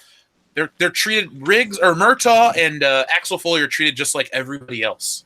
They're not like, oh, he's this and that. Like, Murtaugh's shown to have a family and a normal life. Just, he's a normal guy. Nobody cares that he's black. That's how you got to treat the situation. It's all about equality. So don't make the black character stereotypes or stupid. And then when people get offended about their stupidity and the bad character development, don't blame them. You just go like, oh, this was a good character. This was a bad character. Color doesn't matter. That's right. Michael Brimstone says, my local Walmart has 0 Star Wars toys, and it's not because they sold out, or they probably did on clearance, but that's about it. So because none of my Walmart sold any toys until they went all on clearance. That's when Jeff goes and buys all of them. Ethan's the only one that's buying them at full price. So Can you blame me though when I'm getting $60 shit for $7? Ms. Verena 1 says, Ethan, your toy reviews changed to smashing reviews. So that is true. Yeah. I do kind of just break the toys when I'm Thomas Gilkey, your favorite musical piece from Star Wars? Mine is Duel of the Fates and Binary Sunset. I mean, you've got two right there that almost everybody's going to universally mention. I love the ceremony at the end of A New Hope. I love that music. John Williams is a genius.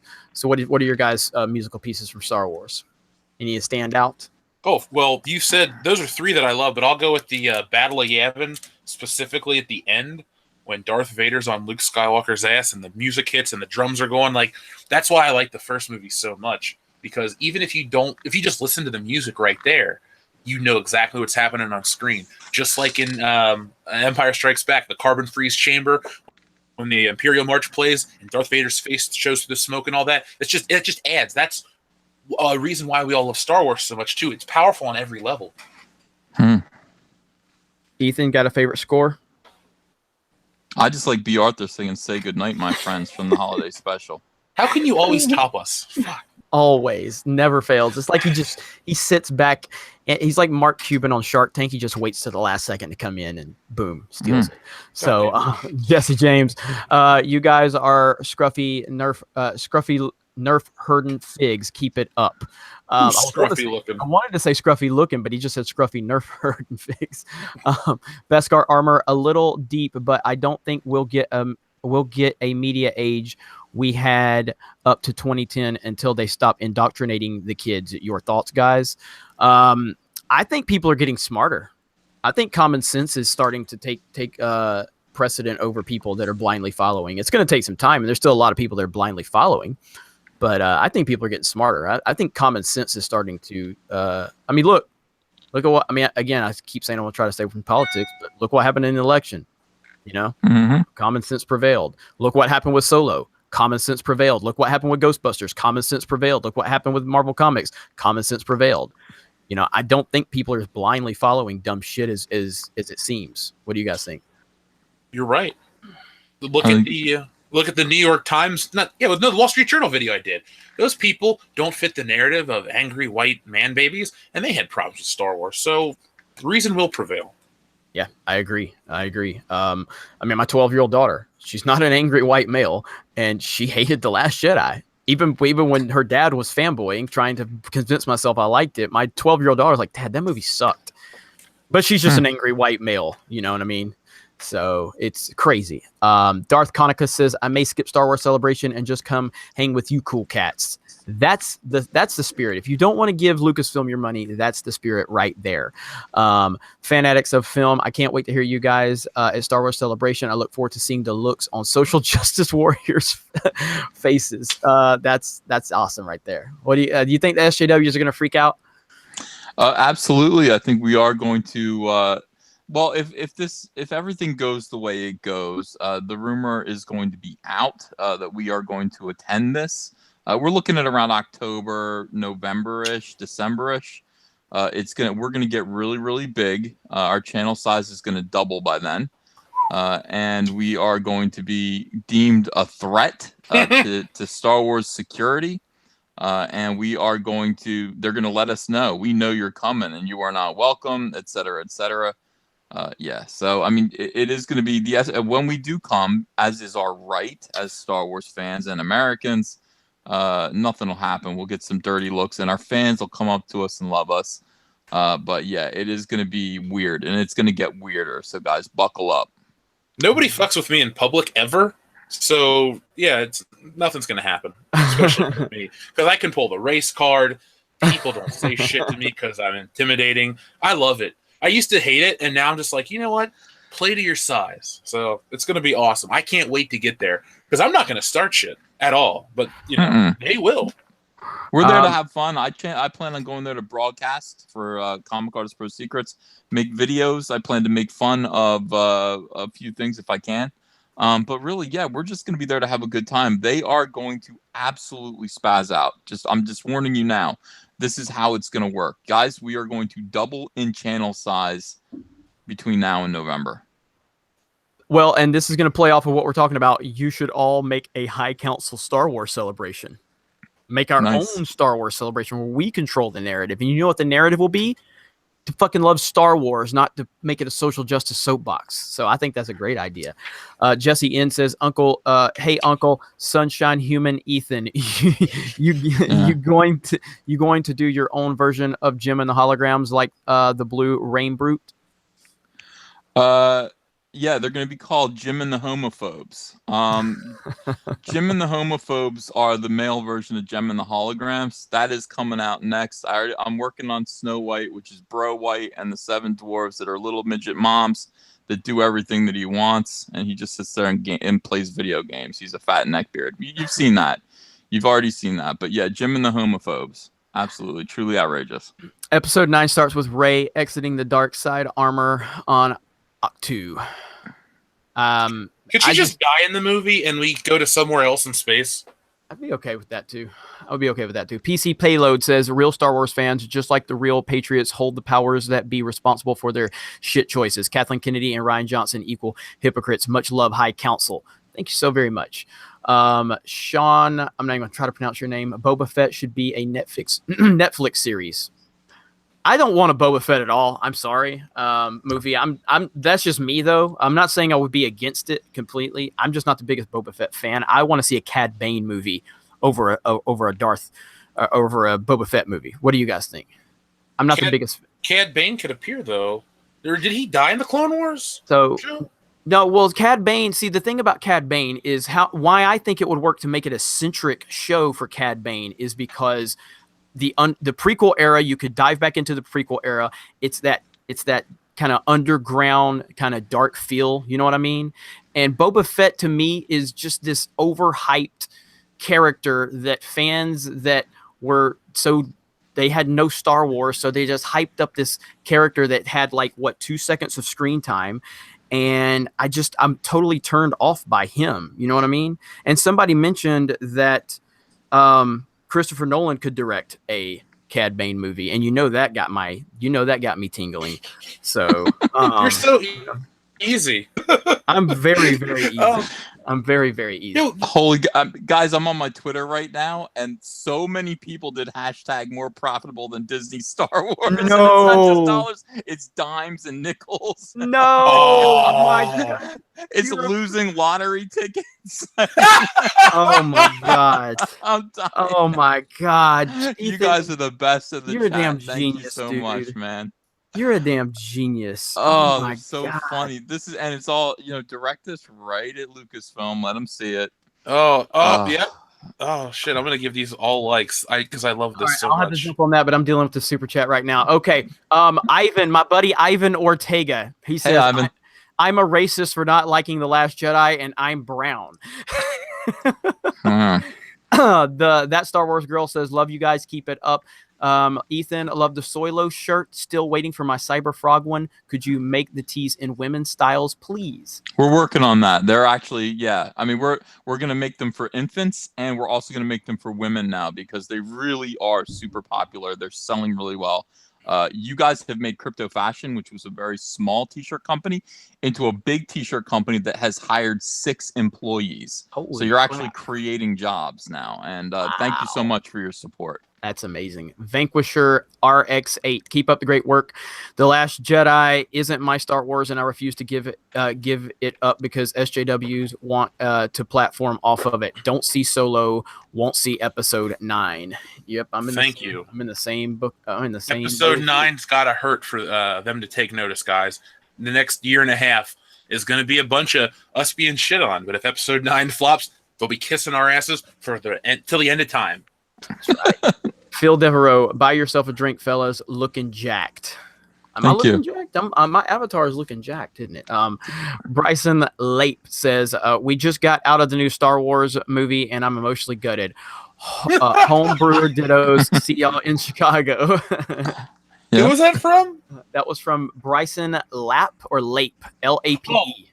Because we have a big fan on our channel, Brian Lape. I was like, Brian Lape, you saw Solo, you bastard. Which is Brian, right? Brian Lape or Lap. I don't know how you pronounce that. Is it Bryon? Yes. Oh, it's Brian Lape. Yeah. That's my friend. He lives here in Okay. town. Okay. He's going to be on This Is Spinal Tap commentary. Right on. He'll be with us in Chicago, and he's a beer connoisseur. Yeah, he He'll get us says, real drunk. yeah, he says, see y'all in Chicago. Andrew Pitt says, you guys are the best. All hail the High Council. I like your thinking, Andrew. OF says, Shills lately on YouTube. Star Wars fan base is so toxic. I feel embarrassed to be part of it. Well, don't let the door hit you on the way out. I like it. Mm. Nicholas says, yes, Star Wars is the line in the motherfucking, or mother sand. He said mother effing, but I'm going to say motherfucking. Star Wars is the line in the motherfucking sand. We have to put up with it all over again. The SJWs are real racist and bigots. They won't allow anyone else to have an opinion or thoughts. That's true. They are scared to death of conversation. They're scared to death of dialogue. They're scared to death of anybody challenging and just getting near their little bubble because they're scared it's going to pop. They are terrified of it. I love conversation. I love dialogue. I love confrontations. If you have a disagreement with me, I welcome you to come and have a conversation with me about it. You know what I mean? It's that simple. I don't know why that's so intimidating to SJWs. So Brandon Hillman says, I have followed your 3 channels for months now, and seeing you guys come together to expose this garbage is great. Keep up the amazing work, you guys. Well, Brandon, thank you so much for that. Ben Kelly, EVS is right. There's no way to bring Star Wars back. Don't listen to EVS. He just no. We can bring Star Wars back. We can He's bring so Star Wars back. old. Rob Barnhart, what do you guys think about Luke actually double force projecting the whole time during him being so strong in the force? Due to him being so strong in the force, what do you guys think about it? Could he double project? I think that's no. I don't. The whole projection thing is the problem. So doubling that only makes the problem even twice as bad, in my opinion. What do you Let guys him think? be dead. Just leave it alone. I know, it's like playing with a corpse. Ivan's cut is the one that would have given me. I could have, even with all the problems with The Last Jedi, if I could have gotten Ivan's cut that he had with Luke's ending, that would have individually kept me somewhat excited for Episode 9. But we didn't get that, did we? So Ryan Johnson's more concerned with doing bullshit. Real quick before I get, because there's still so many fucking super chats, but I want to talk about the Ben Shapiro situation with you guys. What did you guys think about him using his huge platform to call out Kathleen Kennedy. Did you guys really follow any of that? Yeah, I made a whole video about it. Did It was you? great. Okay, I didn't know Yeah. if you made a video about it or not. What did you think on it? What go ahead? Well, and give he's us- exactly right. I mean, this is the thing. When you are a conservative, you're able to notice SJWs, and Ben Shapiro rightly realizes that this whole thing is an SJW smear campaign. We've seen enough of them. He's been through enough of them. I've been through one. And he is absolutely 100% right. It is Kathleen Kennedy's fault. She's behind the smear campaign, and it does need to be called out. And holy God, look at the size of that super chat. Yeah, I just saw that. My goodness, I'm going to get to that in a minute. Continue though. Right now. He just paid $200. I'm shutting my mouth. Whoa, Jesus Christ. That's England DG. That's my boy. So I'm going to get to it, but I want to stay on this topic for just a minute. So go ahead, and if you want, did you finish Ethan? Then we'll go to Jeff, and then I'm going to. I've got it screenshotted right now. I saw the Ben Shapiro article. I read it. I'm fine with Ben Shapiro. I agree with what he said. He pretty much covered all the points accurately. I just don't really cover the too political stuff on the channel. Plus, I was worried about Ryan Johnson's stupidity. So that's my take on it. I'm cool with Ben Shapiro's article. Ryan Johnson does have a lot of stupidity, that's for sure. Okay, England DG, my buddy. You're always here. You're my Disney Parks fan. And holy shit, man, you just lit this thing up. So, all right. Oh, man. All right. Episode 9 needs to die on a vine. JJ is better than Ryan, but he turned Solo into a deadbeat. Or episode 7, I'm sorry. Did I say 7 or 9? 9. He turned Han into a deadbeat dad, but he is not on the side of Star Wars fans. JJ can't fix it. He's a hack. Just wait for it to hit Netflix. Don't give them a box office win. Fans influence the general public to the franchise. First of all, thank you for the super chat. That's incredible. And I think this is going to create a good conversation for us to have because, as you know, I do like JJ Abrams, and these two guys on the High Council don't. And so I think that this could create some dialogue for us. So what do you guys think about this incredible super chat from England DG? What are your thoughts on J.J. Abrams and what he has done to the Star Wars universe? And is he on our side? You want to go first, Ethan? Yeah, I'll go ahead. First of all, the super chat's awesome. England DG has given me a couple like that, so he's pretty cool.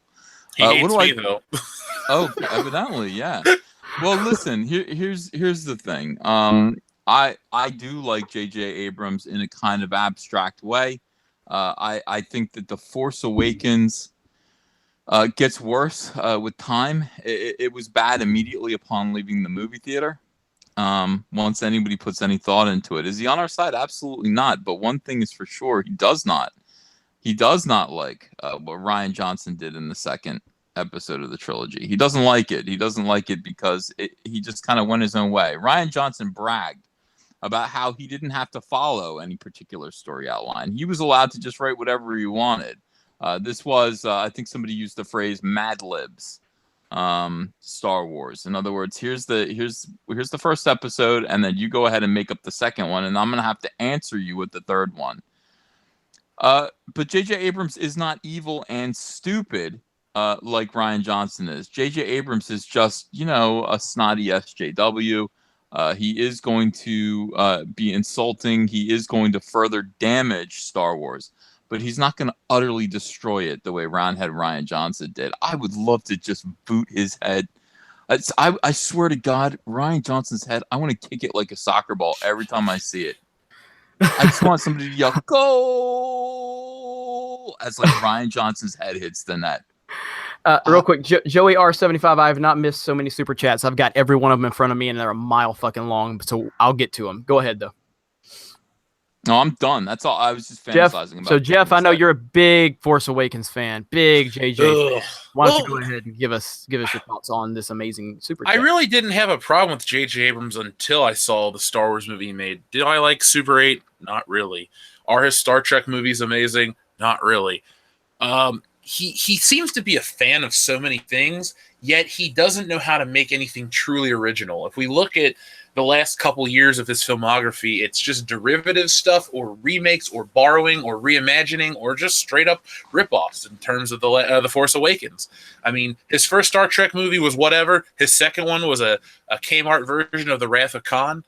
And I just don't like that he comes out in the media and says, I'm such a big fan, and we're going to do this and pay respect to that. He's the ultimate deception artist, where he's like, hey guys, look at these practical effects and look at these real sets, and Carrie and Harrison Ford and Mark Hamill, they're all here. But when it comes to the movie, the guy knows dick. And he doesn't really he doesn't seem to take the Rian Johnson approach in terms of attacking the fans for disliking the movie, but he's equally guilty in attacking the fans in other ways. So I don't like the guy.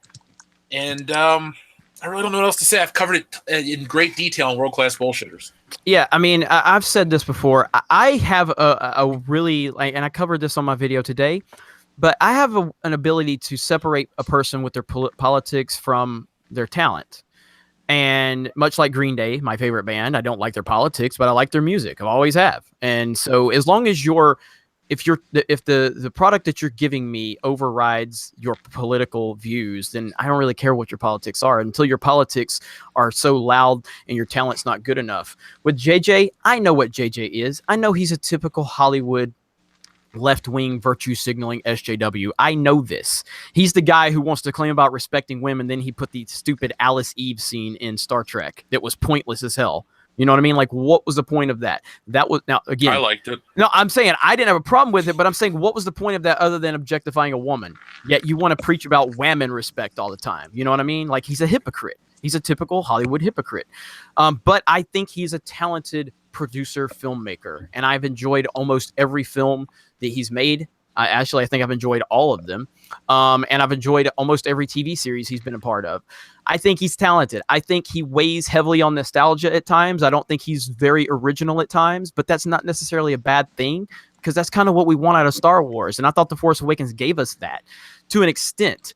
I think JJ walked into the situation with The Force Awakens, and I think his hands were tied. When he walked into the door, they had already determined what they were going to do. They had already thrown George's sequel trilogy script out. They had already decided they wanted to go with the new characters. They had already decided they wanted to push the old characters to the back. So he had to walk in and work off of what Disney was telling him he had to work off of. And I think he did a great job with it. But moving forward, I don't really have, it's not that I've lost faith in J.J. Abrams as much as I've lost faith in Lucasfilm and Kathleen Kennedy. And I don't feel that J.J. Abrams is a strong enough man to stand up to it. I think he's a beta, and I think he will do whatever he's told. And if J.J. Abrams was a real man, he would have stood up and said, Ryan, what the fuck are we doing here? Like, I set up this story, and you're just ignoring all of it. So for that reason, I don't have faith in J.J. Abrams to continue and do anything with Episode 9 based on everything we have going on. As a filmmaker in isolation, yes, but based on what we've seen, no, I don't at all. So that was a great question and created a great discussion for us. So thank you so much for that. And show Jeff some love one of these days with that super chat. Thank you. Somebody posted pictures of an old Betamax from 1980 and said this is still more profitable than Disney Star Wars.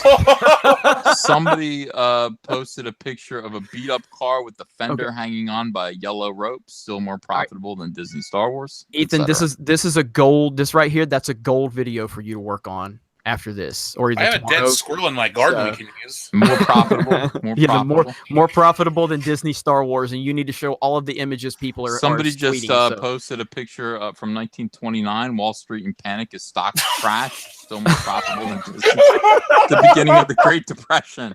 Still more profitable than Disney Star Wars. Our fans are awesome. Yeah, they really are. You guys are great. Thank you. That is amazing. If I had time to get on Twitter, I would definitely check all that out, but I can't right now. Okay. Let me see here. Nicholas Glenn, you guys need more diversity on the High Council, like a Mexican, Ivan Ortega. He is a Mexican, not a Mexican. Ivan is welcome. Ivan is one of the few that belongs here. He is an elitist. He's definitely elite. Don't you think? Ivan Ortega? I love Ivan. Ivan and I I went to Atlanta 2 weeks ago and sat with Ivan, and we had an amazing time. He showed a lot of the footage from his recut of The Last Jedi. We blew up the super chat. We blew up the chat box. Ivan was completely overwhelmed. He's had people requesting left and right for that to happen again. So I think we could definitely get Ivan on here. Ivan's on the Geeks and Gamers channel as it is. So chat box. Ivan was completely Oh. overwhelmed that people were questioning left and right for that to happen again. So I think we could definitely get Ivan on here. Yo, turn down your radio, you jackass. So yeah, Cecil, this is Cecil. not part of the discussion. Cecil. This was not part of the agreement. What the hell are you talking God, why is Cecil in here? Is this that fucking guest you were talking about? Yeah, this is the guest. This is the last time this show will ever appear on Geeks and Gamers. All right, enjoy your $200 super chat. You're fucking done. Hello, if I may just enter. Hello, Jeffrey. It's nice to hear your voice. Hi, Cecil. I have been listening to your show in rapt reverence and awe. I have just a wonderful show tonight. I came But I on- guess it's over now. Good night, no, everyone. no. I'm Good gonna night. just It come was- on for one. Shut the fuck up, Ethan, for one moment, will you? If I just want one moment, Jeremy was kind enough. He's a gentleman, unlike some people I know.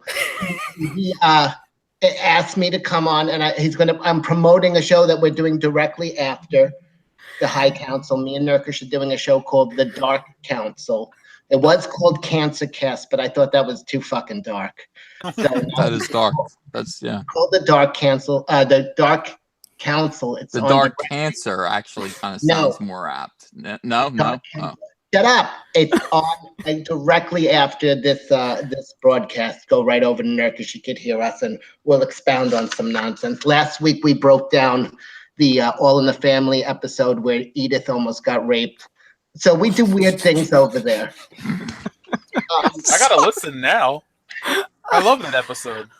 I can't, Cecil. I can't guarantee you how long this council is going to go. We're going to be at this for a while, man. Okay, well, I think Nurkish is doing like video game stuff for a while. I could give a shit about that, so I'm not going to go on for a long time. But I'm not going to take up a lot of your time. But I do, if I could add one thing about the Star Wars, if I wanted to, that the C-3PO curse is real, and that is why Solo bombed.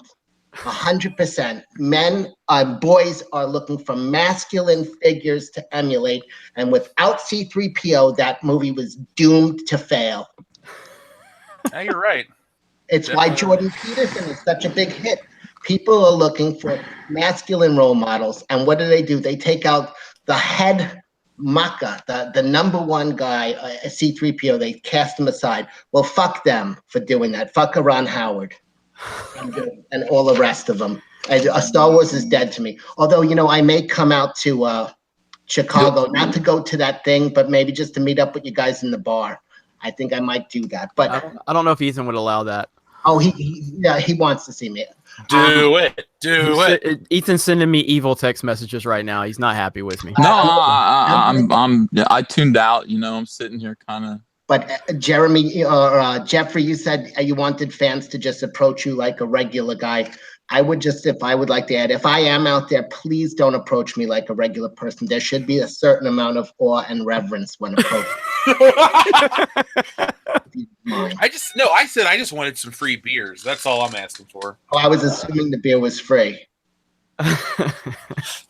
Okay, I'm going to let you go then. I just wanted to come on for a moment to tell everybody when this show is over, please head over to the Dark Council. And if any of you guys want to go, if any of you are, up on pep pills or something, want to keep on going, shoot me a line. How did you know?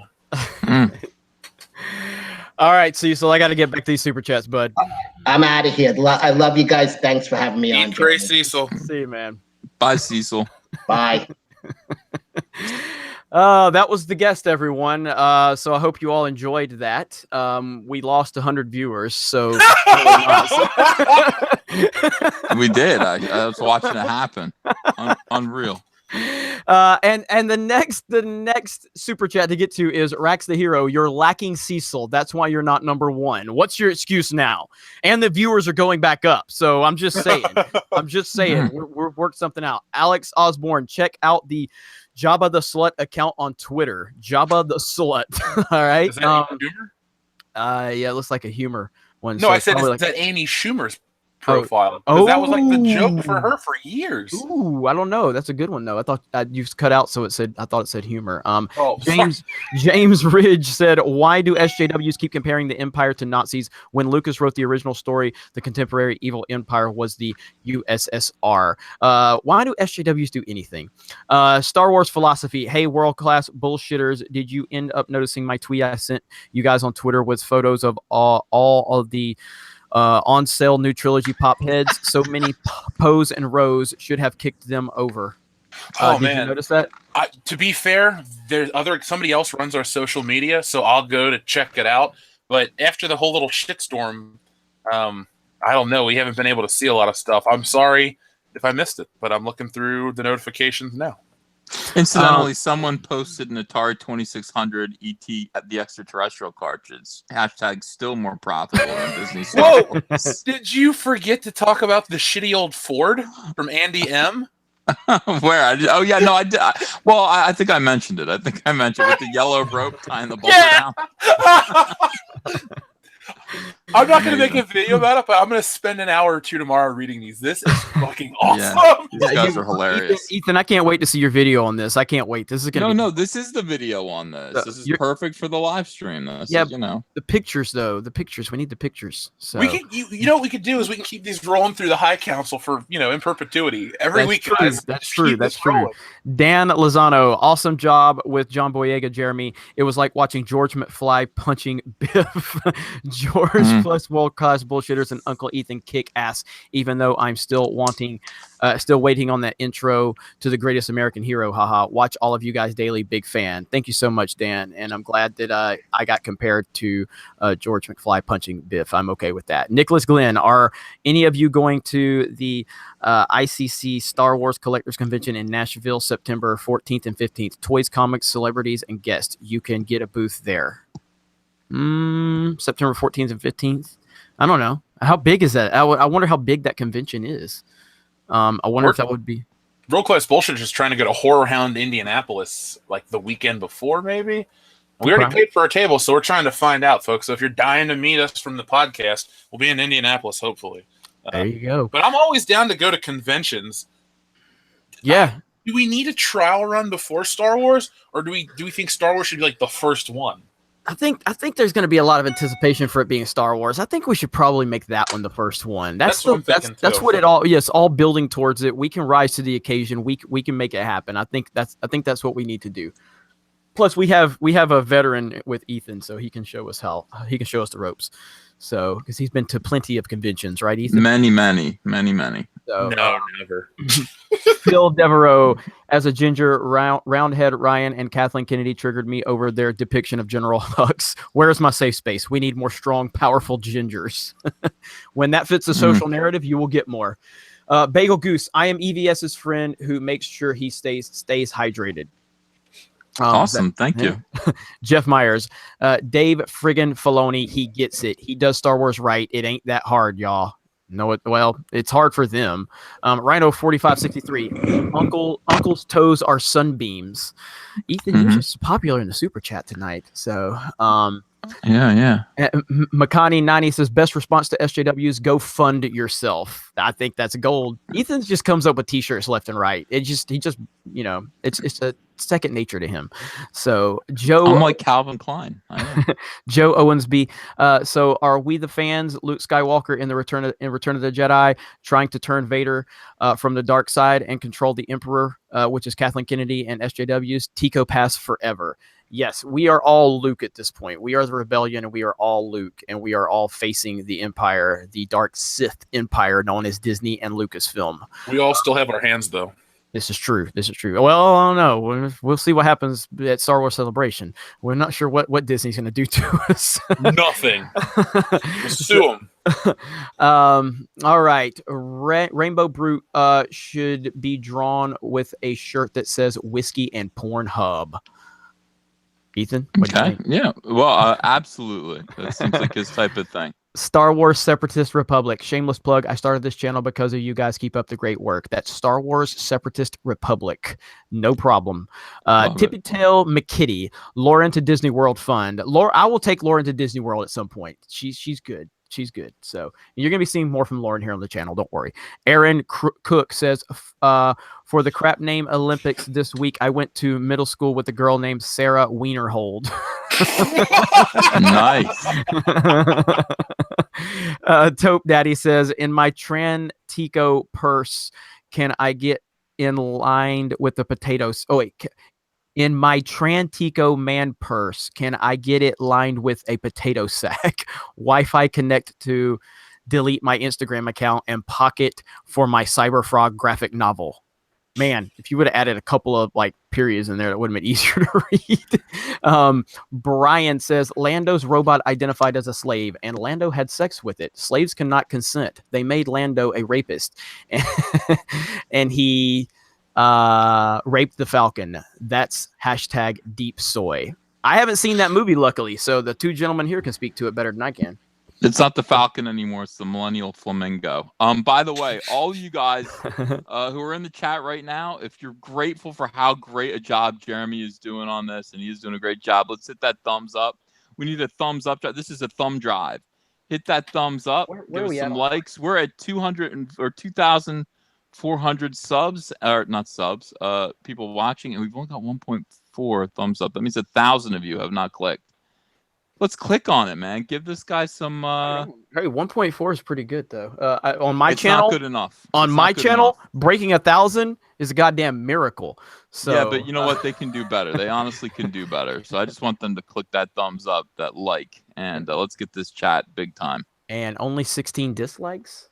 Impressive. All right. Jay McGall, 1978. Soylo was just a battle. Episode 9 is where we make our final stand and end this war. Jeff has been saying that for a while. So I think he would agree with you. We all agree with you. Soylo was, we were preheating the oven with Soylo.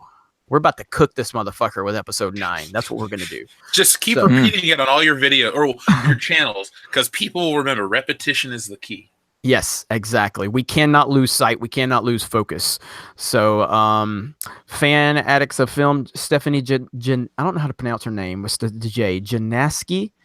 Oh, Janichek? she was on the list. She was on the Disney Critics list. She was number 10, the worst Star Wars fan. Stephanie's another firecracker. She's all on stuff right now. But Yeah, she's big into our community. She's Yeah. awesome. Oh yeah, she is too. I just never know how to pronounce her name. It says she really thinks that John Lasseter is going to replace Kathleen Kennedy. Thoughts? No, he's not, because Disney announced a few days ago that Lasseter He will gives be- too many huggies. Yeah, gives he will too many hugs to unwilling people. He will be stepped leaving- down. Yeah, he will be leaving the end of the year because of the hashtag Me Too movement, because Yeah. SJWs would destroy each other with their own nonsense. They eat each other alive. This is what they I do. love it. It's what they do. Let's see. Nicholas says, the gospel according to Mark with a C. Great guy, spot on views and morals. You should get him on the high council. Love that guy. I've Hey, never- yeah. Mark with a C. We love you, buddy. I Who is gave it?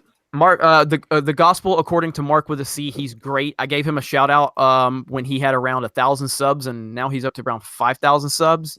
He's great. You just got to look him up. The gospel according to Mark with a C, and that's CEE. He's awesome, man. He's a great guy. He just oozes common sense, and that's what we like. 1974, Heathen in. How would you react if Disney said we are going to take a mulligan on 8 and 9, go back to the drawing board, listen to the fans, and start over with a new trilogy? Hallelujah. Mm. What do you guys? Hallelujah. I mean, I think that's all what we would love to hear. I mean, would you guys? Here's a good question for you guys. Two guys that don't love The Force Awakens. Would you guys be willing to accept The Force Awakens if they started over from the end of The Force Awakens? Could you guys No. accept it as No. canon? You No. couldn't. Because of Han Solo. No. My problem is I don't even care that Han Solo is dead. It's that it's just such a piece of shit movie that regurgitates stuff that came 40 years before it. I mean, there's no excuse. It's a reboot, it's a remake, it's all this crap. It's lazy. So I won't accept it unless they go back and somehow revive Carrie Fisher. Yeah, I get that. For me personally, yeah, I can live with The Force Awakens. I can. But I can't live with The Last Jedi. The Last Jedi is a disaster. You shouldn't have to live with The Last Jedi. You No, shouldn't have to. Yeah. Jeremy, you shouldn't have to. Well, thank you, Ethan. You sound so compassionate when you say it like that. I don't think it's fair what they did to you. I don't think it's fair. Ebob Jr. with a great Transformers avatar. of Optimus Prime, the real Optimus Prime from the cartoon. That's great. Ryan Johnson is so stupid he can't even spell his own name right. It's supposed to be Ryan. Ryan Johnson is stupid. We can all agree on that. Brian says they see it. All the SJW bullshit. They see us and they are quivering. We don't want all that. Kathleen Kennedy and SJW's content is so old, such BS. And there's a lot of caps in there. So Brian is definitely making his point. When Fola says screw Boba Fett, I want a Mandalore movie. Yes. Yes. I would love to see that. Douglas Loudon says, love you guys from Left Wing Canada. The true left has lots of friends on the right. It is good stories that make Star Wars, not changing characters and stories. Saw the original in 1977. Right on. We love you, Canada. We love you. Voorhees 67. That's my buddy. What's up? Ryan Johnson would include a scene of Pando raping an Ewok in order to subvert my expectations and use moisty soy fudge as lubricant.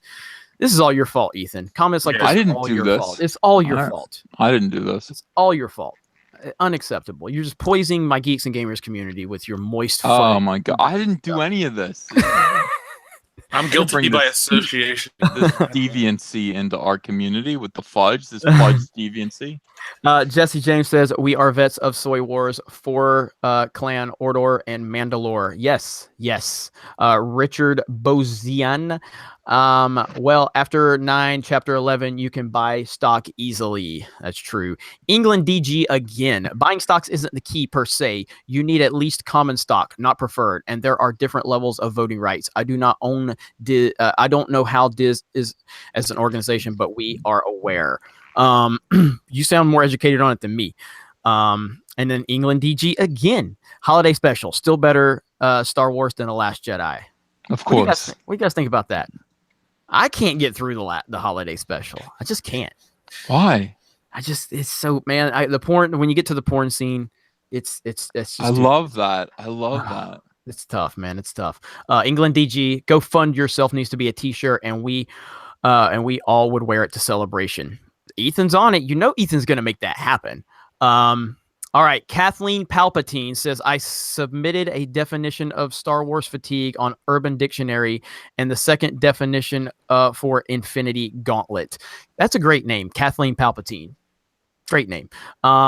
And then J. Cephas, exactly. My wife did not want her memory of Han ruined by Soy Aldenreich. So we would totally be in a hyper masculine hero like the original Han. Yeah, well, like I said this on Twitter that the reason, because people keep asking me, what does Soylo mean? What does Soylo mean? I have to explain it to them. Like he's a beta male. Like he's a Dollar General version of Han. Harrison Ford is the alpha male. He's the brand name that we want. And Alden Ehrenreich is like the Dollar General version. I love the Dollar General. That's great. But that's the best way I can explain it. So Nicholas Glenn says Retro Beast video on State of Star Wars was epic. England DG again. I can't wait for Kathleen to call you 3 garbage humans from the stage. We think Bring that's it going to on. happen? Do we think that's going to happen? I think that could happen, and I would love if that happened. I want to be called by name. That I'm a garbage human being. She can say whatever she wants about me, and then make sure she mentions world-class bullshitters, the High Council, and all of us. Yeah. Say whatever they need to say about us. That would be great. That would be great. If you're going to get thrown out of Star Wars Celebration, punch a Holdo cosplayer out of the way. It says Haldo, but I'm assuming he means Holdo. And if there's anybody that's, do we think, what's the under-over on there being 10 Holdo cosplayers at Star Wars Celebration 2019? 10. Under-over. That we see 10. You think there's going to be more?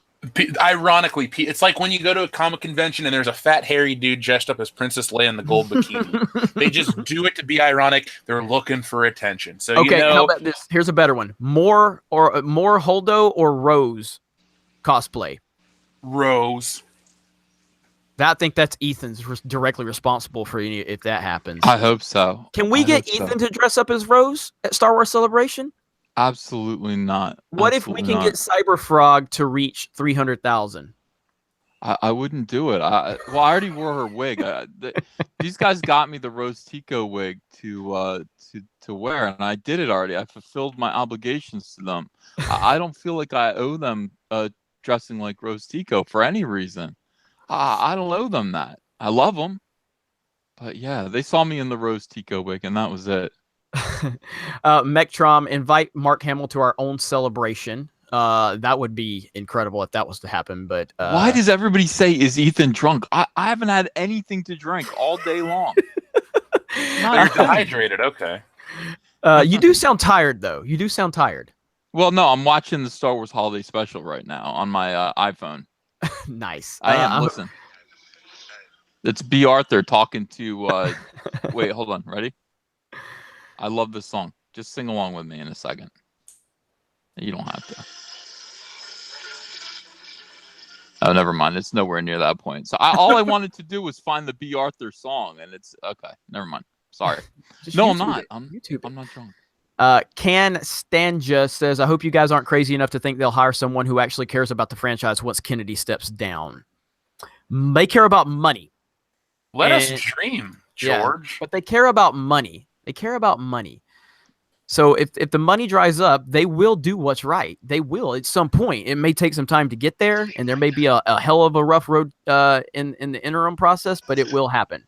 Spidely says, looking forward to American Chavez in theaters, but really can't wait for the Splato Gatto standalone movie. Let's see.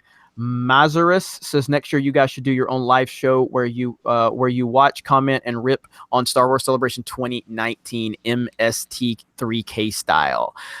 Conservative atheist, what do you guys think about these Shadows? About a Shadows of the Empire movie? I would love a Shadows of the Empire movie. Please make it happen. Yeah, I would 100% love that.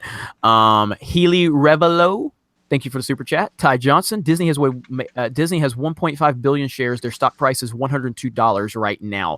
50,000 shares would cost 5.1 million and would only give you 0.34% control. So that ain't happening. So it just ain't happening.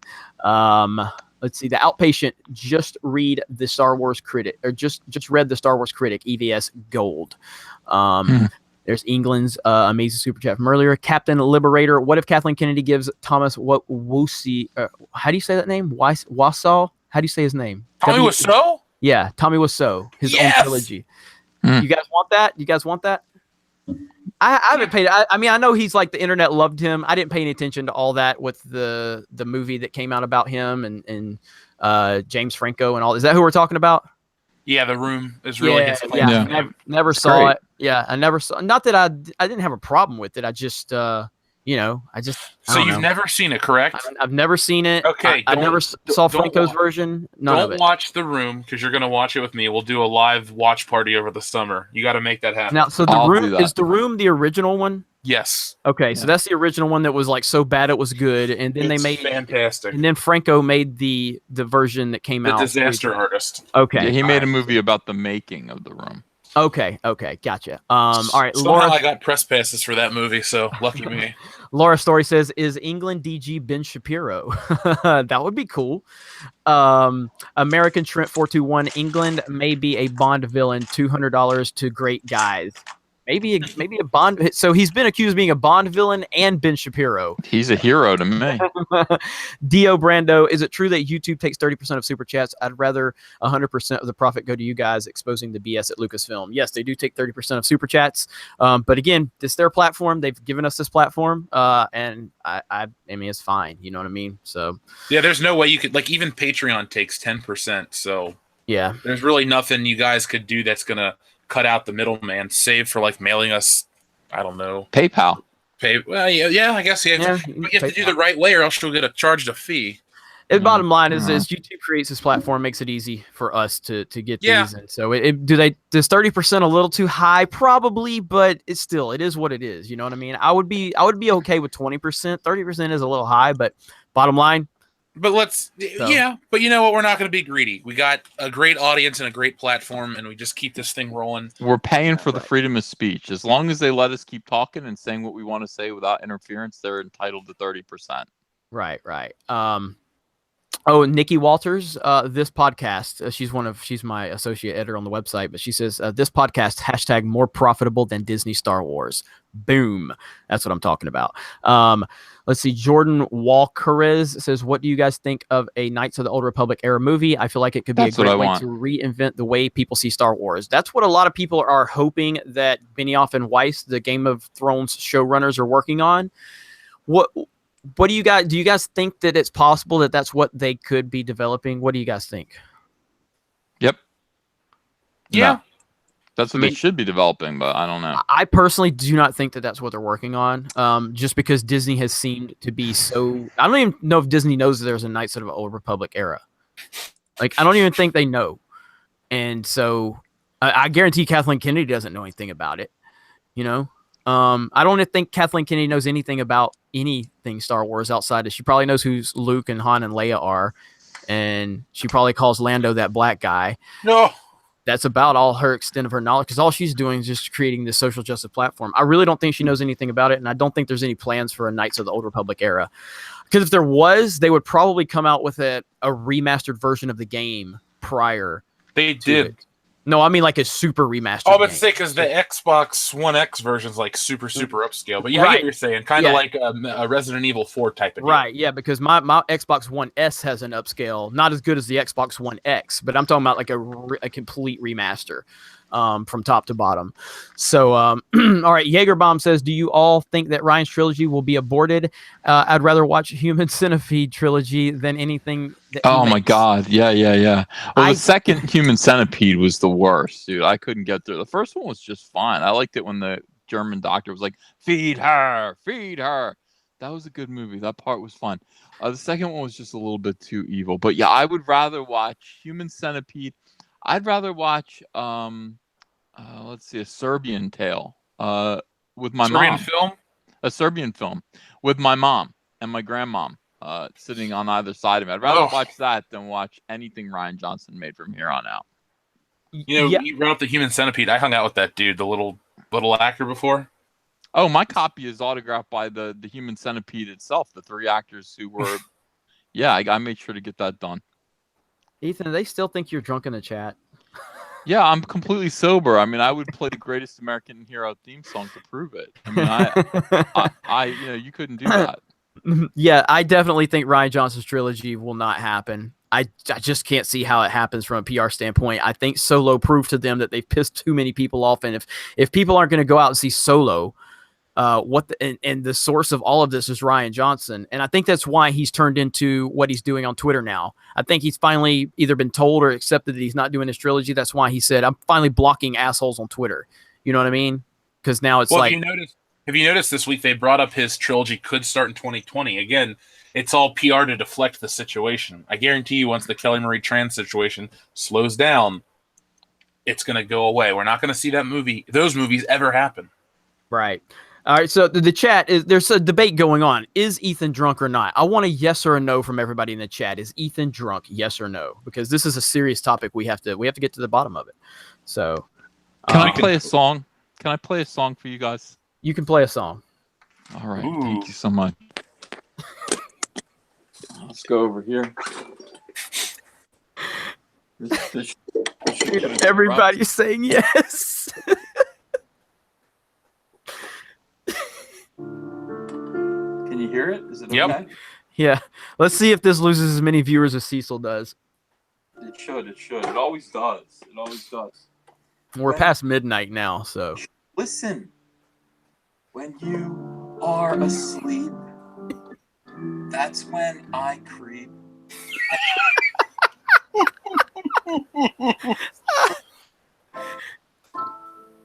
When you are not awake, I unwrap your Lando Lake and I lick all the butter in your fridge. In your fridge, the butter. Your fridge.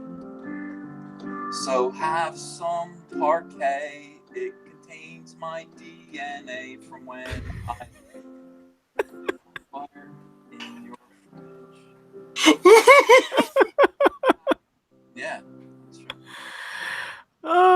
goodness. That was incredible. What is happening? Practically spat upon it when I licked all the butter in your fridge. Woo! Great job. We only lost about 35 viewers, so I would call that a success. It's their loss, not ours.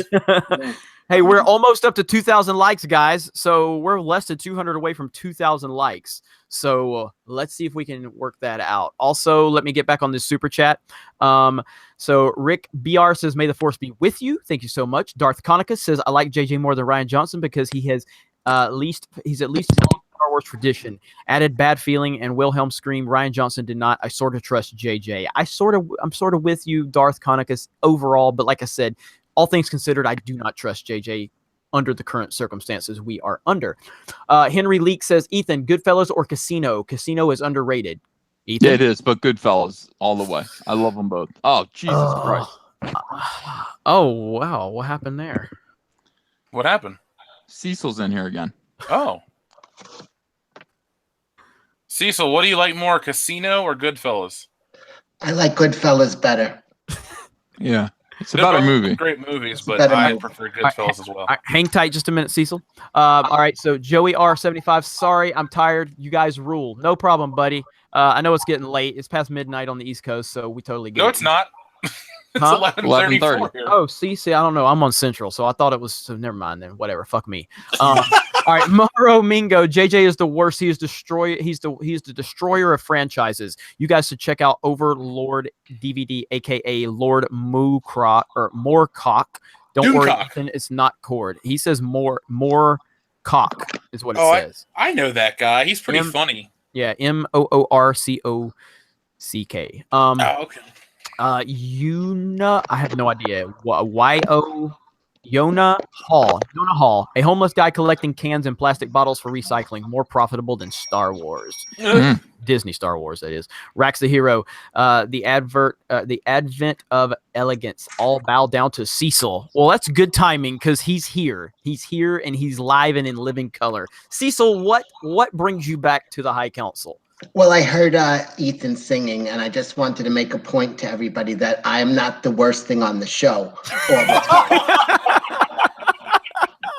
That I just wanted to just come in and just make that point that there are things that can be worse than me. You know, that's all. But you had to look real hard, didn't you, Cecil? No, you you looked real hard for something. didn't have to look hard at all. You put it right out there for me to see, hiding in plain sight. Would you like to sing a song?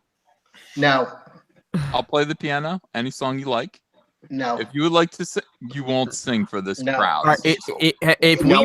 I'm horribly shy. If we drop below 2,100 viewers, I'm gonna have to kick Cecil. But as long as we're above 22100, we're gonna stay. We're gonna keep. I'll be Cecil. quiet We as a lost church. 300 the minute he came in here. That was from your fucking singing. Who are you joking? I didn't even open his mouth. They're leaving. They're leaving. They're leaving. Let me get back to the super They are. chat here. Let me get back. I'm gonna leave. I'm gonna leave after you guys are done. Please, everybody watching, when you're done, head over. I'll be on Nurkish's Cancer Cast See you. Oh, it's the Cecil. Cancer Cast again? or whatever the It was fuck the it Dark. is. It was the Dark Council.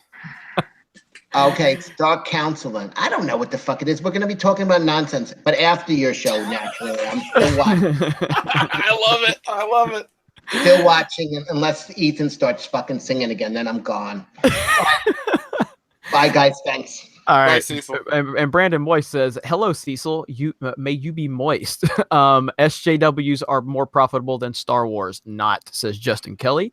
Makani 90 says, "Last super chat from me. But what advice would you give anyone who wants to speak up but is afraid of the SJWs going out to slander and ruin their career or even lives?" Ethan's probably the best person to answer that one because you've dealt with it in your field for so long. I've seen Wait, those videos where you were attacked at some of the Yeah. comic book signings. It says, "Last super chat from me, but what advice would you give anyone who wants to speak up and is afraid of SJWs going out and slandering and trying to ruin the career or even lives of these people?" Oh yeah, I mean, honestly, they are vicious and they won't stop. If you have a career, if you have a job wherein you have to answer to somebody, don't do it. Don't do it. I mean, this is the thing. We aspire to freedom. We aspire to answer to ourselves. And unless you have that, they will destroy you. That's who these people are. And you're going to have to count on us to fight them and beat them back. I mean, that's what we do here. That's what we're doing. I'm so sorry. Yeah. I'm going to read this next super chat because it's hilarious. Rob Liefeld, not the Rob Liefeld, but How do you know? has a Trump avatar with eyeballs out, so it might be Rob Liefeld. Hello, all. I'm new to G&G, and I'm looking to make friends. Please feel free to message me if you're looking for a pen pal. Simply want to cyber. My email address is 2cutebooty@hotmail.com. That's terrible. That's terrible. I Draw don't us a think, I picture don't, of Rob. yeah, I don't think Rob, that's not the real Rob. He blocked me on Twitter. Rob did. Do you know him, Did he? Ethan? Yeah, very well. Yeah, he blocked me because he was complaining about Star Wars fans, and I just responded with facts, and he blocked me. Boom. And I was You like, should have tried to get him on the show, Jeremy. Come on, man. That's a huge get. hey, he clearly ain't gonna come for me. That's for sure. That sounded terribly, by the way. All right, Nicholas says. Trevor Croft says Batman and Robin at 1997 more profitable than. Yeah, I think so. I don't know if that movie made money. I think that movie lost money, actually, but it still was more profitable than current Star Wars. That's for sure. So we love Cecil. The Jerry Lewis of the High Council, says FP Sunny. Bagel Goose says my masculine role model is Cecil. He's everyone's. England DG. If Cecil isn't going to Dragon Con, I'm so cosplaying that. Joey R75. Get Toy Galaxy on. He them needs to be red pilled. I've watched Toy Galaxy. Is that the Dan Larson guy? I think that's his name. I've reached out to him so many fucking times. God damn it. I've subscribed to that channel. I like that channel a lot. I haven't ever seen them get into any of the political stuff. I'm not sure. He has. He Okay. tried it once. I almost wrote a really dicky comment, but I thought, no, play nice, Jeff. Oh But my God. He does a thing about like, oh, the fandom needs to come together. Hold on, let me give you guys the exact title of the video so you go watch it and see how full of shit he is. But the fucked up part is I really like Toy Galaxy quite a bit. I watch most of his videos. I like him. I like his videos. I really do. He's not as good as Retro Blasting, by the way. That's a cheap plug for our friend at Retro Blasting. Kathleen Palpatine just dropped a Oof. $50 super chat. How many? $50 super chat. 2010 Gulf oil spill cost $61 billion to clean up. Still more profitable than Disney Star Wars. That cost my mom her job. Oh, Absolutely that's delicious. fantastic. Fantastic screen name too. Jeff, let me know when you find that link. Are you I'm trying to the load title? more. YouTube is shit in the bed right now. It's not letting me load his past videos. Really? Yeah, Okay. I mean, I So is that the excuse we can use instead of Ethan singing and Cecil driving our viewers away? Is that what we can use? hold on, let's try this again. Load more. All right, it's loading now. You guys keep talking. I'll tell it to you in a minute. Okay. Oh, here it is, right here. It's called The Poison of Nostalgia. The Poison of Nostalgia. I don't think Lauren's still in the chat, but if you're still in the chat, feel free to find that on Toy Galaxy's channel and drop that in the comments. All right, so England DG says Mr. Ethan Malkovich need to wave his pencil at his iPad and scroll through these amazing tweets. That is a request from England DG. So I'm looking at them right now. Fucking lottery tickets are the one that are killing me. Oh my god. More profitable than Disney Star Wars, the 1930s Volkswagen Beetle. It's rusted piece of shit. So great. My favorite is the newspaper in the 1929 stock market collapse. That is the fuck. I'm sorry. That is so I funny. envy that I haven't been on Twitter since this started. Have you to seen look the at Batman it, so- Forever credit card? No. I have. Oh, man, I just got so back good. on there now. You guys check that. What's the hashtag again that you're using? More profitable than Disney Star Wars. Hashtag more profitable than Disney Star Wars. Hashtag that on Twitter. Look it up. Ethan has created a monster. I can't look at it because I'm dealing with all these comments. Huts are hermaphrodites. They would fit the SJW theme. They will have the penis fencing like snails do. The Mr. Pete channel can't wait for the Ryan Johnson trilogy. Said no one ever. Jaegerbomb. Would you all rather watch the Human Centipede trilogy? Or never mind, I already read that one. BitConnect. Still more profitable. Sorry, God. No, you're good. Jordan Walcrat said, Venezuela. instead of badass force powers like living 1,500 years as shown in the Old Republic, we get Leia floating through space and then going into a coma. Yep, it's terrible. Mr. Poro says Chewie wakes up and finds Han in the shower. Ugh. High Recluse. I can't even pronounce that. Oh, High Reclusar Grimaldus or whatever. Yeah, yeah, you said it. Glad to see Disney get Soy Yeager to handle his own strings for once. I think you mean things. I thought Kathleen Kennedy made off with his balls. Brandon Moist. I am moist. Literally, God it's damn my it. last name. God damn it. Astrid Walker. Predictions on how much Episode 9 will make worldwide. How will Disney respond if it bombs as bad as Soylo? Will Star Wars die permanently? That's a good question. Early predictions for Episode 9 box office. What are you guys thinking? Domestic or worldwide? Worldwide. Let's shoot for worldwide. $988 million. Ethan, are you listening or are you still looking at tweets laughing? I'm still looking at tweets that there's you a guy dressed like Darth Vader playing a violin on the streets with a guitar case open and a couple pennies in it. Still more profitable. Did you not see the Reserve Bank of Zimbabwe $100 trillion note? That's amazing. Oh my god. This is the Asher fairest Walker, one. Toys R Us. my prediction for Episode 9 right now, I'm gonna say 850 million worldwide, and again, I think that's a possibility of being lower, or higher, obviously, but right now, just things aren't looking good for the sequel trilogy. Joey R75 says, "Here's more money, $1.99." Thank you, Joey. Wind Fola, Soylo is a reference to soy milk, which contains a very high amounts of estrogen. Yes, I mean I know that, but there's deeper meaning to it, and it's more about sissies, like just these guys that just are betas, basically. So I mean, Ethan's the one that made it famous anyway. So what was that song that guy sang, the Soy Boy song? Have you guys seen that on YouTube? No. I think it's called the Soy Boy song. Look it up. It's he did it in I think he did like October of last year. I can't remember if that's the name of it. I think it's a Soy Boy song. It's so damn funny. Jesus Celebus Jr. Good evening, High Council. Hashtag the fandom menace. Bagel Goose. Haven't had anything to drink. What about water, Uncle E? What about it, Uncle E? You know, to be honest with you, I haven't had any water this entire chat. So no. Really? Yeah. I haven't. Well, earlier, you know what? We're on the council. Everybody knows that I don't give a shit. I'll just say it. So earlier when the England DG super chat came in and I was having you guys talk, and Ethan, you were trying to internet bully me into just to stop you from talking to read the super chat. I was literally peeing in a fucking cup. So I was muting my mic. So that's why. Dude, you can get up and just say, give me a minute to pee, you animal. Anyway, all right. What the hell?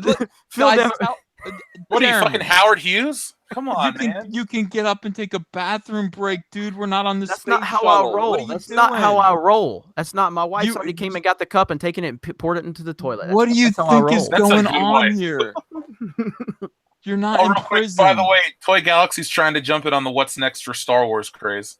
Really? Okay. Yeah. I'm sure the chat's going crazy now. Jeremy is crazy. What the fuck? TMI. LOL. Damn Jeremy. Jeremy does not leave us. What the heck? Why? He thinks he's in a foxhole. What is going on with you? Fuck it is a battle. This fucking channel. So yeah, it's not wrong. Yeah, it is. I'll leave for 2 seconds, and you guys will find another host. Somebody that no, we won't. No, we love you. You're in for good. We'll get Toy Galaxy. Somebody that has straight hair and not curly, goofy Justin Timberlake. I'm gonna replace you with Cecil for what you did tonight. Oh, cool. All right, Phil Devereaux. I want to show up at Star Wars Celebration just to roll up with you three. Anti-jacked, soy milk in hand, and no slave Leia shirt, and skinny jeans so skinny they cut off circulation on my own round head Johnson. Now that's a comment right there. Scott Knox. Hey Ethan, what video was the Tico wig? I must have missed it. I can't recall now. But it does exist. Okay, yeah, it was about 3 weeks ago, I want to say. About 4 maybe weeks longer, ago, maybe a month ago. Okay. Yeah. Okay. Etheros Fox says PayPal takes 3%. Steam Labs takes less though, or less too. So based on what we were talking about earlier, JP says, Uncle Ethan, are you wearing checkered socks? No, you're not. Okay. Matt Deckard, Wassau's Last Jedi wouldn't have torn us apart. Shut up! You really have to see this fucking movie. I swear you'll love it. I can't. I gotta see this now. I'm so interested. Joey R75 says hello. And as So they're always, singing. They're Is singing it for you. me? They're going. If I could save pee in a bottle. Oh my god, our fans are the best. yes, They're the they are. best. That's why I was like, fuck it. I might as well just say it. It's not like these Yeah. guys are gonna get offended, you know. So K-Beck 8989 scanted Ryan Johnson TIE Fighter t-shirt idea an hour ago. Random person, don't tell them about Knights of the Old Republic. They will ruin it somehow in a movie. Jesus says, last piece of shit, George, please. Aaron Cook, Human Centipede with Ryan Johnson sewed in the middle, and it's taco night. I have never seen the Human Centipede.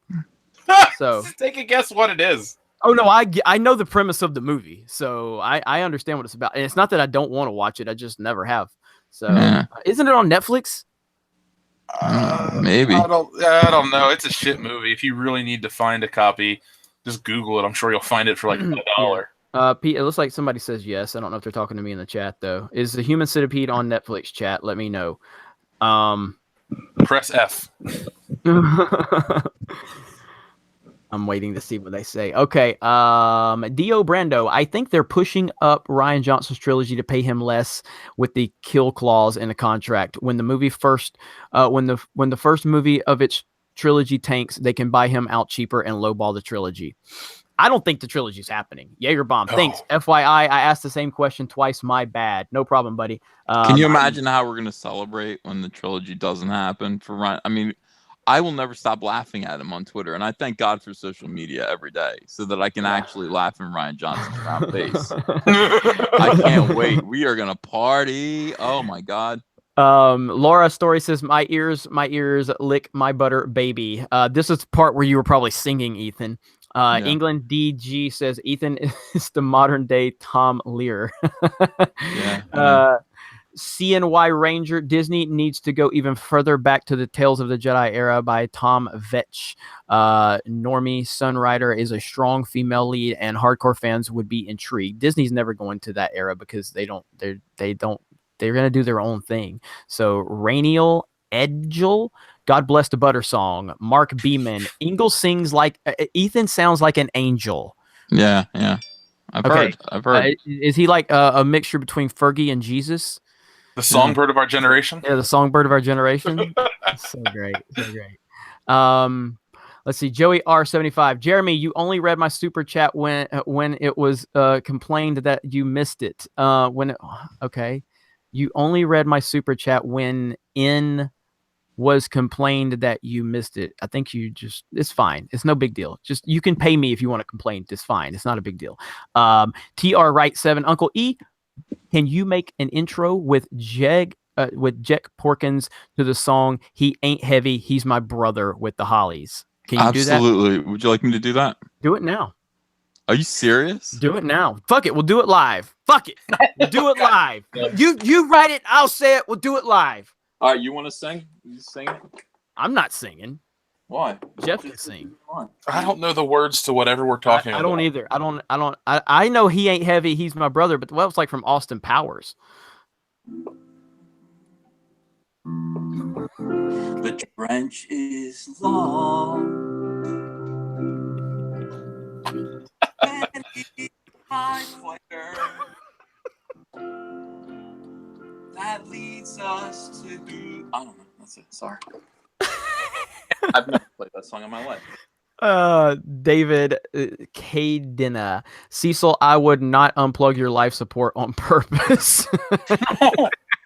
The Ginger Hitman, Uncle Ethan and the Ticos, name for EVS's band. Uncle Ethan and the Ticos. I like that. That's like Justin Timberlake and the Tennessee Kids? You can be Uncle Ethan and the Ticos. I like it.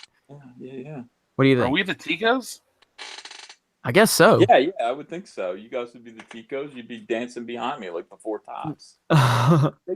Uncle Ethan, sing a love song to Tico. Oh, man, you're getting requests out the ass right now. I'm sorry. It's not the song hour. We'll do that on my own. I don't want to bore these guys. I'm glad I've never done that on one of my streams as a joke. Adam R. Spardlin. What the hell is that? What the hell?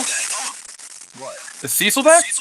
No. No, that was me plugging my microphone back in. Oh my God. Did it make a lot of noise? Abort. Yes, abort. Jesus Christ. You sound like one of those shitty TVs in the 90s. Oh, this is so bad, Ethan. This is the So perfect way bad. to end this show. This is so bad. Flashback FM. Oh my God. Oh man, the chat is going insane right now. What is this? Dude, Are you have to- dead yet? Whatever you did, Ethan, undo it. Control Z.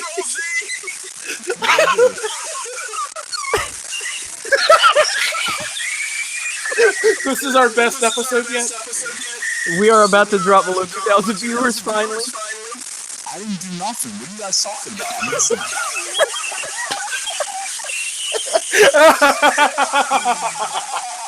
Oh, okay. So I'm probably should I? Reverb. This is terrible. Oh, is it my mic? Is my mic active? Yes, it's awful. There. Oh my Damn God. it! It's better? over. Woo. I was just pulled loving it the out. shit How out did- of What that. the hell? Oh my I didn't God. hear any of that. That was. Oh.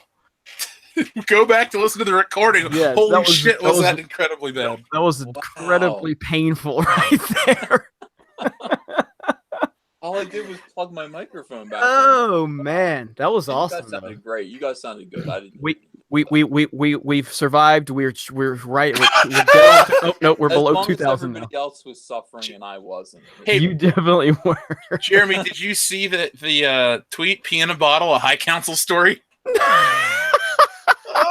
I've got to get on Twitter, but I'm reading these damn super chats. Okay, Adam Spardlett says last of George, Uncle Ethan. Michael Pernesti says Cecil #more profitable than Disney Star Wars.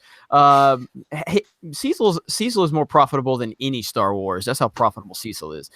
Mark Beeman says Uncle E. How about a reboot of Charlie's Angels? Tico, Ray, and Holdo. Oh my God, I would pay to see that. I ain't even gonna bullshit. I would pay to see that. What do you guys think? Sure. I Yeah. would 100%. God damn it, England DG, did you just send another $100 super chat? That's Damn. insane. Jesus Christ. He says still better experience than The Last Jedi. My God, that's incredible. Are we gonna hang out at Disney World? I know you're a big Disney parks person. Seriously, I'll drive my ass to Orlando this weekend if you want to go to Disney World. No bullshit. Let me know. I'm looking for an excuse. I've been telling my channel that I was going to go live stream at Disney World anyway. How did that go for you, Ethan? Did you have any connection problems when you were live streaming there? No, it was terrific. It was really fun. Who's your And, service provider? Verizon. Okay. I mean, that's who I have too. I know Disney parks have got a deal with AT&T now. So, but I'm glad to know you didn't have any connection issues there. All right. Joseph Kerwin says Finn had so much potential. A nameless deserter that overcame his programming, making that boring is impressive. He did. I liked Finn in The Force Awakens. I really did. Ruined him in The Last Jedi. So thoughts on the Battlefield 5 controversy? Either one of you guys familiar with this? The fact that there's like some female soldier in World War, was it one? With a robotic arm? That is the ultimate in pandering garbage. This Yes. isn't Bionic Commando. This is meant to be, I don't know, quality. Yeah, I don't. Again, when are these companies going to learn? The more you pander to SJW nonsense, the more money you're going to lose. Matter of fact, if I can pull it up, somebody earlier said on Twitter, they were like, "Hey, Jeremy, why don't you stop bitching for Star Wars for 30 days and see how many subscribers you have?" And I replied and I said, "What the hell do you think I am, Lucasfilm? Why would I not do what my people fucking want?" You know, like that's like McDonald's. That's like you telling McDonald's to why don't you serve vegetables for a month and see how many customers you have. You know, like it doesn't make any sense. So quit pandering to these people that won't support your business model. So yeah, the Battlefield 5 controversy is a joke, and they did it right on cue. The developers called everybody racist and sexist when they complained about it, not owning any of their mistakes or responsibilities. It's all identity politics. Voorhees67, starting a podcast. Advice: What equipment should I use? And yes, Uncle Ethan has spoiled my mind with filthy thoughts of soy, fudge, and moistness. Thanks. Yeah, I mean, with the podcast, it's I have a Blue Snowball microphone. That's an affordable microphone. If you really want, if money's not an issue per se, then you definitely probably want to go with the Blue Yeti. And yeah, I just say don't really worry about a lot of the ins and outs, intro musics, and all that stuff. Just sit down, record your thoughts, and then when you do it in post, just edit it together. That way, it flows properly. Get on iTunes and go for it. What about you, Jeff? I know you podcast. Oh yeah, we're on episode 127 this week. I would say what worry kind about of mic you use? I got something called a condenser mic, a CAD U37. I'm gonna buy a Blue Yeti next month. So Okay. that's the thing we do with like the Patreon and all this stuff to upgrade our equipment so we can, sound professional. Because that's one thing I tell a lot of people. Like if you're gonna do stuff, you have to at least sound somewhat decent. And to add to your question, make sure you have content that people want to listen to. Because if you have something compelling that people will want to listen to, if your mic is shit, they'll sit through it because it's that good. Like I mistakenly left my mic unplugged for a Star Wars video we did live, and it still got a ton of views. So high production quality, have interesting topics. If you can have people on, that works better because you'll have the interplay between you and your friends. Like that's why World Class Bullshitters, the show works, because I'm friends with all those guys. It's not like we're just a group of people that came together for the podcast. With the exception of Kendo, we knew each other prior to that. So bring a chemistry, make your listeners feel like they're hanging out with their friends. Just be welcoming and engaging, and be consistent. I know I keep saying that, but that's the key. Like I haven't missed an episode ever, and we're almost 130 episodes. So like, be consistent and let these people know that when they give you their time, you're going to give back a lot more. So it's just, it's a give and take. It goes both ways.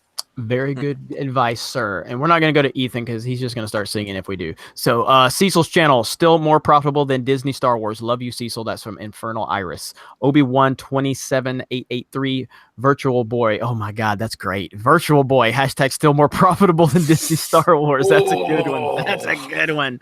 Achuris77, Ethan, want a t-shirt of Salamander Android. PS, North Korea, hashtag more profitable than Disney Star Wars. Great. Yeah, we're going to make one. Don't worry. Rax the Hero, gonna watch Aquaman. Early review said it's good. I'm interested in Aquaman. I'm not the biggest fan of the DCEU, but Aquaman I think looks pretty good. James Wan's a great director, and I'm looking forward to that. You guys, what do you think?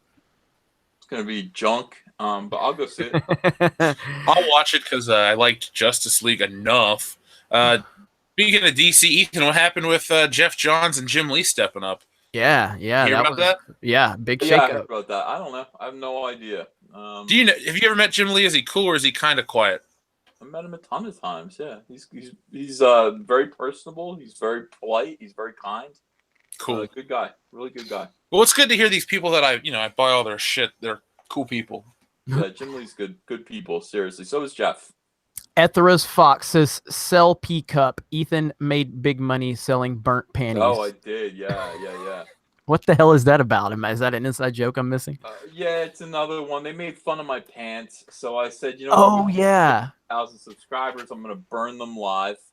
And we did it 50,000. I burned my pants, and then they said put your pant ashes on eBay, and so I put them in Denny's Soylo cups, the ashes, and they sold for I think $100 each almost. So. Can you teach me how to whore myself out on the internet? I got so much college debt. This would just so be a stupid. lifesaver. I can't. It's just you have to listen to your fans and do what they want. If that's what they want, if they want to buy Jeremy's P Cup, you have to put it on eBay. My fans want me to make mundane Matt videos and shit like that. They really do want you to make a Monday Matt video. I would rather get him on the fucking channel and talk to him one-on-one and see what he'd say to defend himself. I think that'd be much more entertaining for people. I don't hate Monday Matt. I mean, I don't love him either. I find his $3 theater somewhat entertaining. He's kind of a douche. Let's be honest. Yeah, the thing is, he's scrambling for relevancy too. I don't dislike him on a personal level. If you notice, I don't really say anything about him that I wouldn't say to his face. I don't really care about his personal life. That's not my concern. But his take on stuff, it's just too safe. He walks the fence the entire time, and then he comes out to defend stuff. And then once people, attack him for it, then he'll sometimes go back on his word and shit like that. So that's my problem, really. I don't dislike him on a personal level. He's basically talking about the toxic fans, though, right now, about the Rose Tico incident. So, of course he is, because that's the, the thing to talk about. Well, he can go fuck himself because, he knows some of us. You know what I mean? It's like, that's not cool. You don't have to talk like that. And I offered him $1,000 to go appear on the Kumite, along with the other guys who offered him $1,400. He wouldn't go. So, well, again, he tweeted about me a few days ago. I've never spoke to him or about him, and he was like saying I live in an echo chamber or something like that. Yeah, like I said, he's a douche, and you should do a video on him. Enough. But yeah, I know I've seen your comments, Jeff. People are always asking you for that. So, all right. Let's see. Bjorn says Jeremy, 1 cup. AJ Ghost Films. Hello from Great Britain. Love you guys. You all keep Star Wars alive. Thank you. I saw Star Wars in the cinema when I was 4 in 1977. You guys are our only hope. Thank you very much for that. DK Wookiees. Jeremy pissed in a cup, and that's a good thing. Rob Liefeld says, Jeremy, are you going to sell your piss cups on eBay? No, I'm not. Count Dracula. Is that Ryan, legal? I don't probably. Hell if I know. Ryan, no testicles Johnson. He's gay. He gay.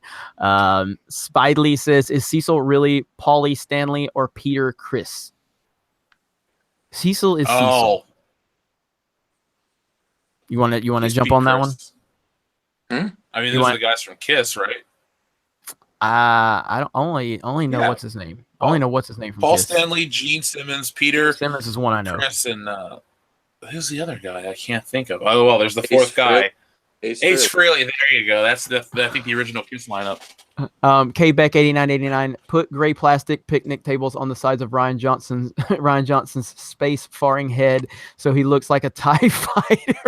Oh God. Oh my God, the tables have turned. The caption says the tables have turned.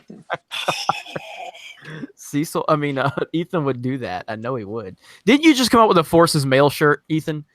No, somebody sent it to me and I thought about it, but to be honest with you, I'm not so sure that's like. I thought about it, but that's why I went with the gender neutral. A lot of people got pissed when I did gender neutral, but I'm like, that's the point. It's to show the stupidity of that entire thing. Like, I'm taking a shot at Kathleen Kennedy's Forces Female shirt, but I'm also taking a shot at this gender neutral term. You know what I mean? That's the whole parody behind it. Some people got it, some people didn't. I mean, people are receptive. I got the Ryan TIE Fighter shirt. If you want to see it, yeah, send it to me. All right, well, go ahead, Jeff. You were saying something. All I was going to say is that people like my damn Woke Wars the Phantom Bankruptcy shirt. I've been surprised that those have actually been moving. So thanks to all the people that picked those up today. I appreciate it. Yeah, my social justice wars and soy wars broken logo shirts have been doing fairly well on Teespring. So yeah, keep your eyes open. I'll be dropping links for those. I haven't been plugging them that much either, and they're still doing fairly well. So rad number 2, movies I'd sooner watch than Rian Johnson's trilogy: the Super Mario Brothers movie, Caddyshack 2, and the Street Fighter movie with Van Damme. I'm not even gonna bullshit you guys. I liked the Street Fighter movie with Van Damme. I like it. I'm sorry. I liked it. So not as good as Mortal Kombat, but then again, what is? Hey, I liked Mortal Kombat, but I also liked Annihilation, and nobody fucking likes that movie. So yeah, you got to stop digging a hole for yourself on these things, man. Hey, my point is to let people know it's okay to like bad movies. It's okay to like bad movies. What's not okay is to not know that they're bad movies. Be self-aware and know you like bad fucking movies. It's okay. And it's also okay to not like good movies. But don't tell me don't tell me the Empire Strikes Back sucks. Tell me you don't like it. Don't tell me it sucks. You know what I mean? It's that simple. Tell me what they don't like about it. That's a fucking hard sell. Oh, Empire Strikes Back is terrible. Yeah. How is it terrible? How is it terrible? It's the same with The Dark Knight, though. But I know you kind of don't think The Dark Knight is as great as the most of us do, right, Jeff? I mean, you like it, but you don't think. Oh yeah, I loved it when I first saw it, but I'm one of those people, like, I got burnt out over the hype real fucking quick because I was in college when that movie came out, and every skinny white dude would try to act like the Joker and dress up like the Joker and be the ironic Joker. And I swear to God, I used to love Batman and the Joker. Well, I still do, but I just couldn't take it. That summer, I wanted to choke somebody because of those fucking people. Like, they just ruined it for me. If I go back and watch the movie now, I appreciate it, but it's essentially like a lesser version of Heat with Batman. At least Batman 89 has more of its own identity than The Dark Knight, and I still prefer Batman Begins to I think all of them. So I'm not a Nolan. I love Begins. I think Begins is the best Batman movie ever, but I think The Dark Knight is just it's on the level of an Empire Strikes Back. I mean, it's that great. It transcends greatness for me. So You're absolutely right.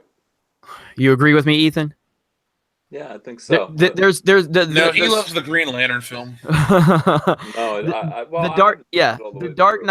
The Dark Knight stands with Superman the movie, and those movies are just always going to be all-time great. Those are transcendent comic book films that will never be equaled. I loved Infinity War, but I don't think it's going to ever reach the levels that The Dark Knight or Superman the movie reached.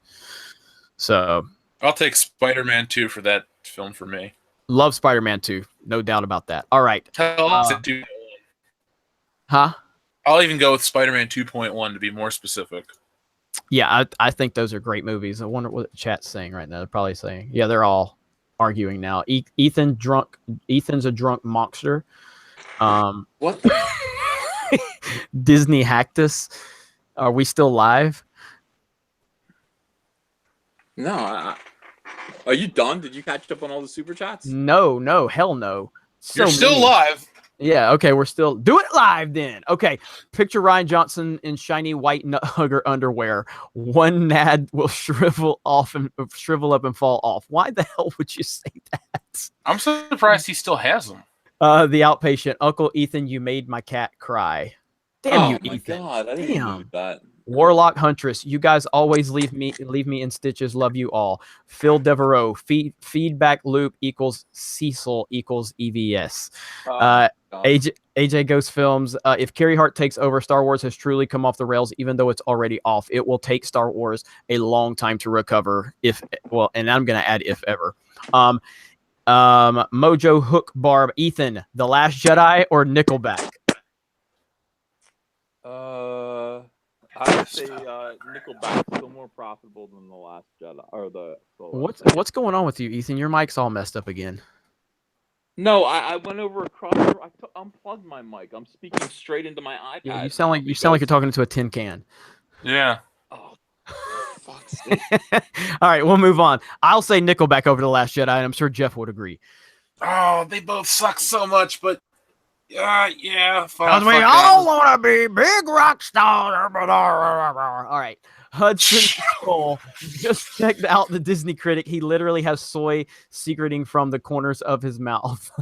Rebecca Epperson, it's worth listening even with the possessed mic.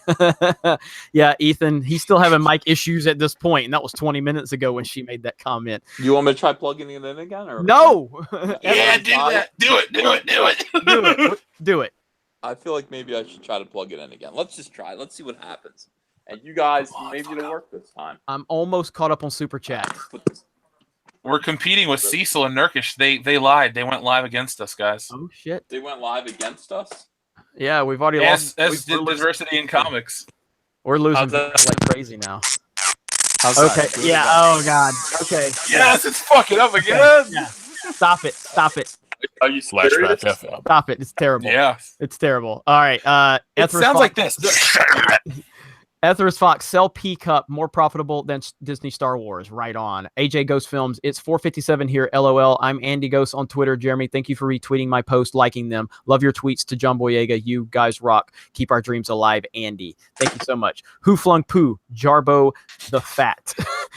Darth Conicus, Midichlorians, did you assume my gender? I'd wear that shirt. I also think I'm funny. Voorhees67, SC Reviews has the best face for memes and gifs. And SC Reviews will have a video on the Geeks and Gamers channel tomorrow. I have edited that and I'll upload it tomorrow. Thomas Gilkey, favorite anime series? I've never watched an anime. Golgo 13. The Blue Girl. And a round of applause. We are caught up on the Super Chat. Woo! Yay! That was a lot. So It only took till midnight. Now we can go troll Nurkish. Yeah, so we're gonna probably wrap this up, guys. It's been a long episode. Sorry that it's bogged down by Super Chat because we want to read all of your Super Chats. We wanted to get in on a few more topics. Oh, they just came Ethan. in, and now they're coming. Ethan, What? No, Jess- Ethan. Somebody on the Nurkish chat called you the Cecil of the High Council. Oh. Some person named Kyle. Jesse Okay. James says Colbert calls us racist, but I heard through the grapevine that he thinks she went to the Ching Chang Ting Tong School of Acting, writing Fet script. My gosh, you guys are still blowing up this fucking super chat. Michael Pollack, can Forbes stop with the cringeworthy articles about Kathleen Kennedy? No, because they want Jeff to continue talking It's- about him. Yeah, fuck you, Scott Mendelson. Fight Yeah. me, bro. Okay, don't actually, because I don't really feel like a lawsuit. But me versus your hairline, I'm gonna win. Skid Racket, not gonna lie, the end of the Green Lantern movie was awesome. Also Ethan needs sleep, but shout out Cyberfrog Indiegogo one more time. You want to do it one more time, Ethan? Well, I didn't do it. I didn't even do it once. But yeah, I absolutely go check out my Cyberfrog Blood Honey Indiegogo. And Blade RNR10 says revise Ryan Johnson name or Ruin Johnson names for EVS. Ovoid Overlord, Bulbious Betrayer, Rotund Rectum Reamer, Spherical Sphincter Assassin, Orbid Pillow Biter. Holy shit, man. That was some thought right there. And Darth Soldier with a super chat for $10. Thank you so much. All right. So what do you guys want to wrap this up? I think we've been on here for what, 3 hours? Yeah, let's. It's So- a long show. Yeah, Yeah, it was. This super chat was insane, man. So, well, I think we peaked around 2,700 viewers. So, really appreciate that. Any closing thoughts, guys? you still haven't beat World Class Bullshitters record of 4,700 people. No, we haven't. Oh, And you- nice. And Yeah. you've got you're gonna hit 1 million views on a video before me and Ethan ever do it. So you're just rocking and rolling, man. Well, So all joking aside, we're not in competition with each other. We're just trying to, not at all. we're working together, and it works way better this way. But my closing thoughts are this: make sure you people stay vigilant.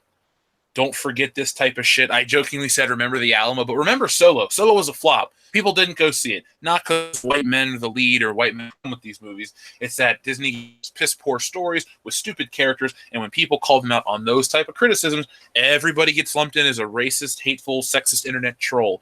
Don't allow that kind of stuff to go down. And you know what? When people say that shit, just let it roll off your back and hit them with the facts. Because if you hit them with facts and truth, they literally have no argument to that. They just have to accept it. That's right. Michael Korma Jr. says, best stream ever. Well, thank you. I hope I did an okay job. I'm not as good of a host as Jeff, and I'm not as funny as Ethan, but hope I did a good job for you guys It's like tonight. that posted because you got all these super chats and the responsibility is on your shoulders. Yeah, man. There was so many fucking super chats. I seriously, though, the screen actually helped because I was a bit overwhelmed until Ethan told me about this, and I wasn't screenshotting them like you learned last, what was that, 2 weeks ago or a week ago when you started figuring out how to do that? But it is a lot. But Lauren just dropped a link to your t-shirts, Ethan, in the comments as the Geeks Nice. Thank channel. you very much, Lauren. I So, appreciate it. I'm probably going to have Lauren on with me tomorrow live. So be on the lookout for that. Ethan, any closing thoughts?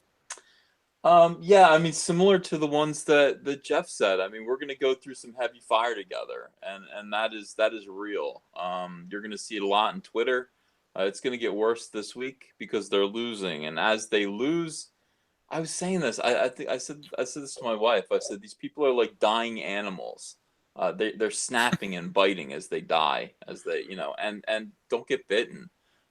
Just stand up for yourself, and don't listen to anyone who calls you names for your beliefs about what they're doing. These people are political ideologues, and they deserve to be shut down. They just shut them down. Tell them to shut up. Tell them to go for themselves. I agree. Thank you for all the kind comments. What time tomorrow? Eric, I'm not sure what time Lauren and I are going live. I'll let you know on Twitter. Darth Soldier says, only wish blessings upon you. So thank you for that final super chat.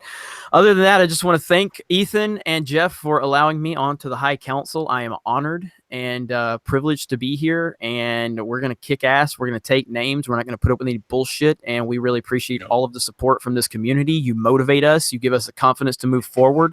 As the other guys have said, we're going to we know what we're in for. And we're ready to take it on. And you guys give us the confidence to do that. And so that means a lot to us.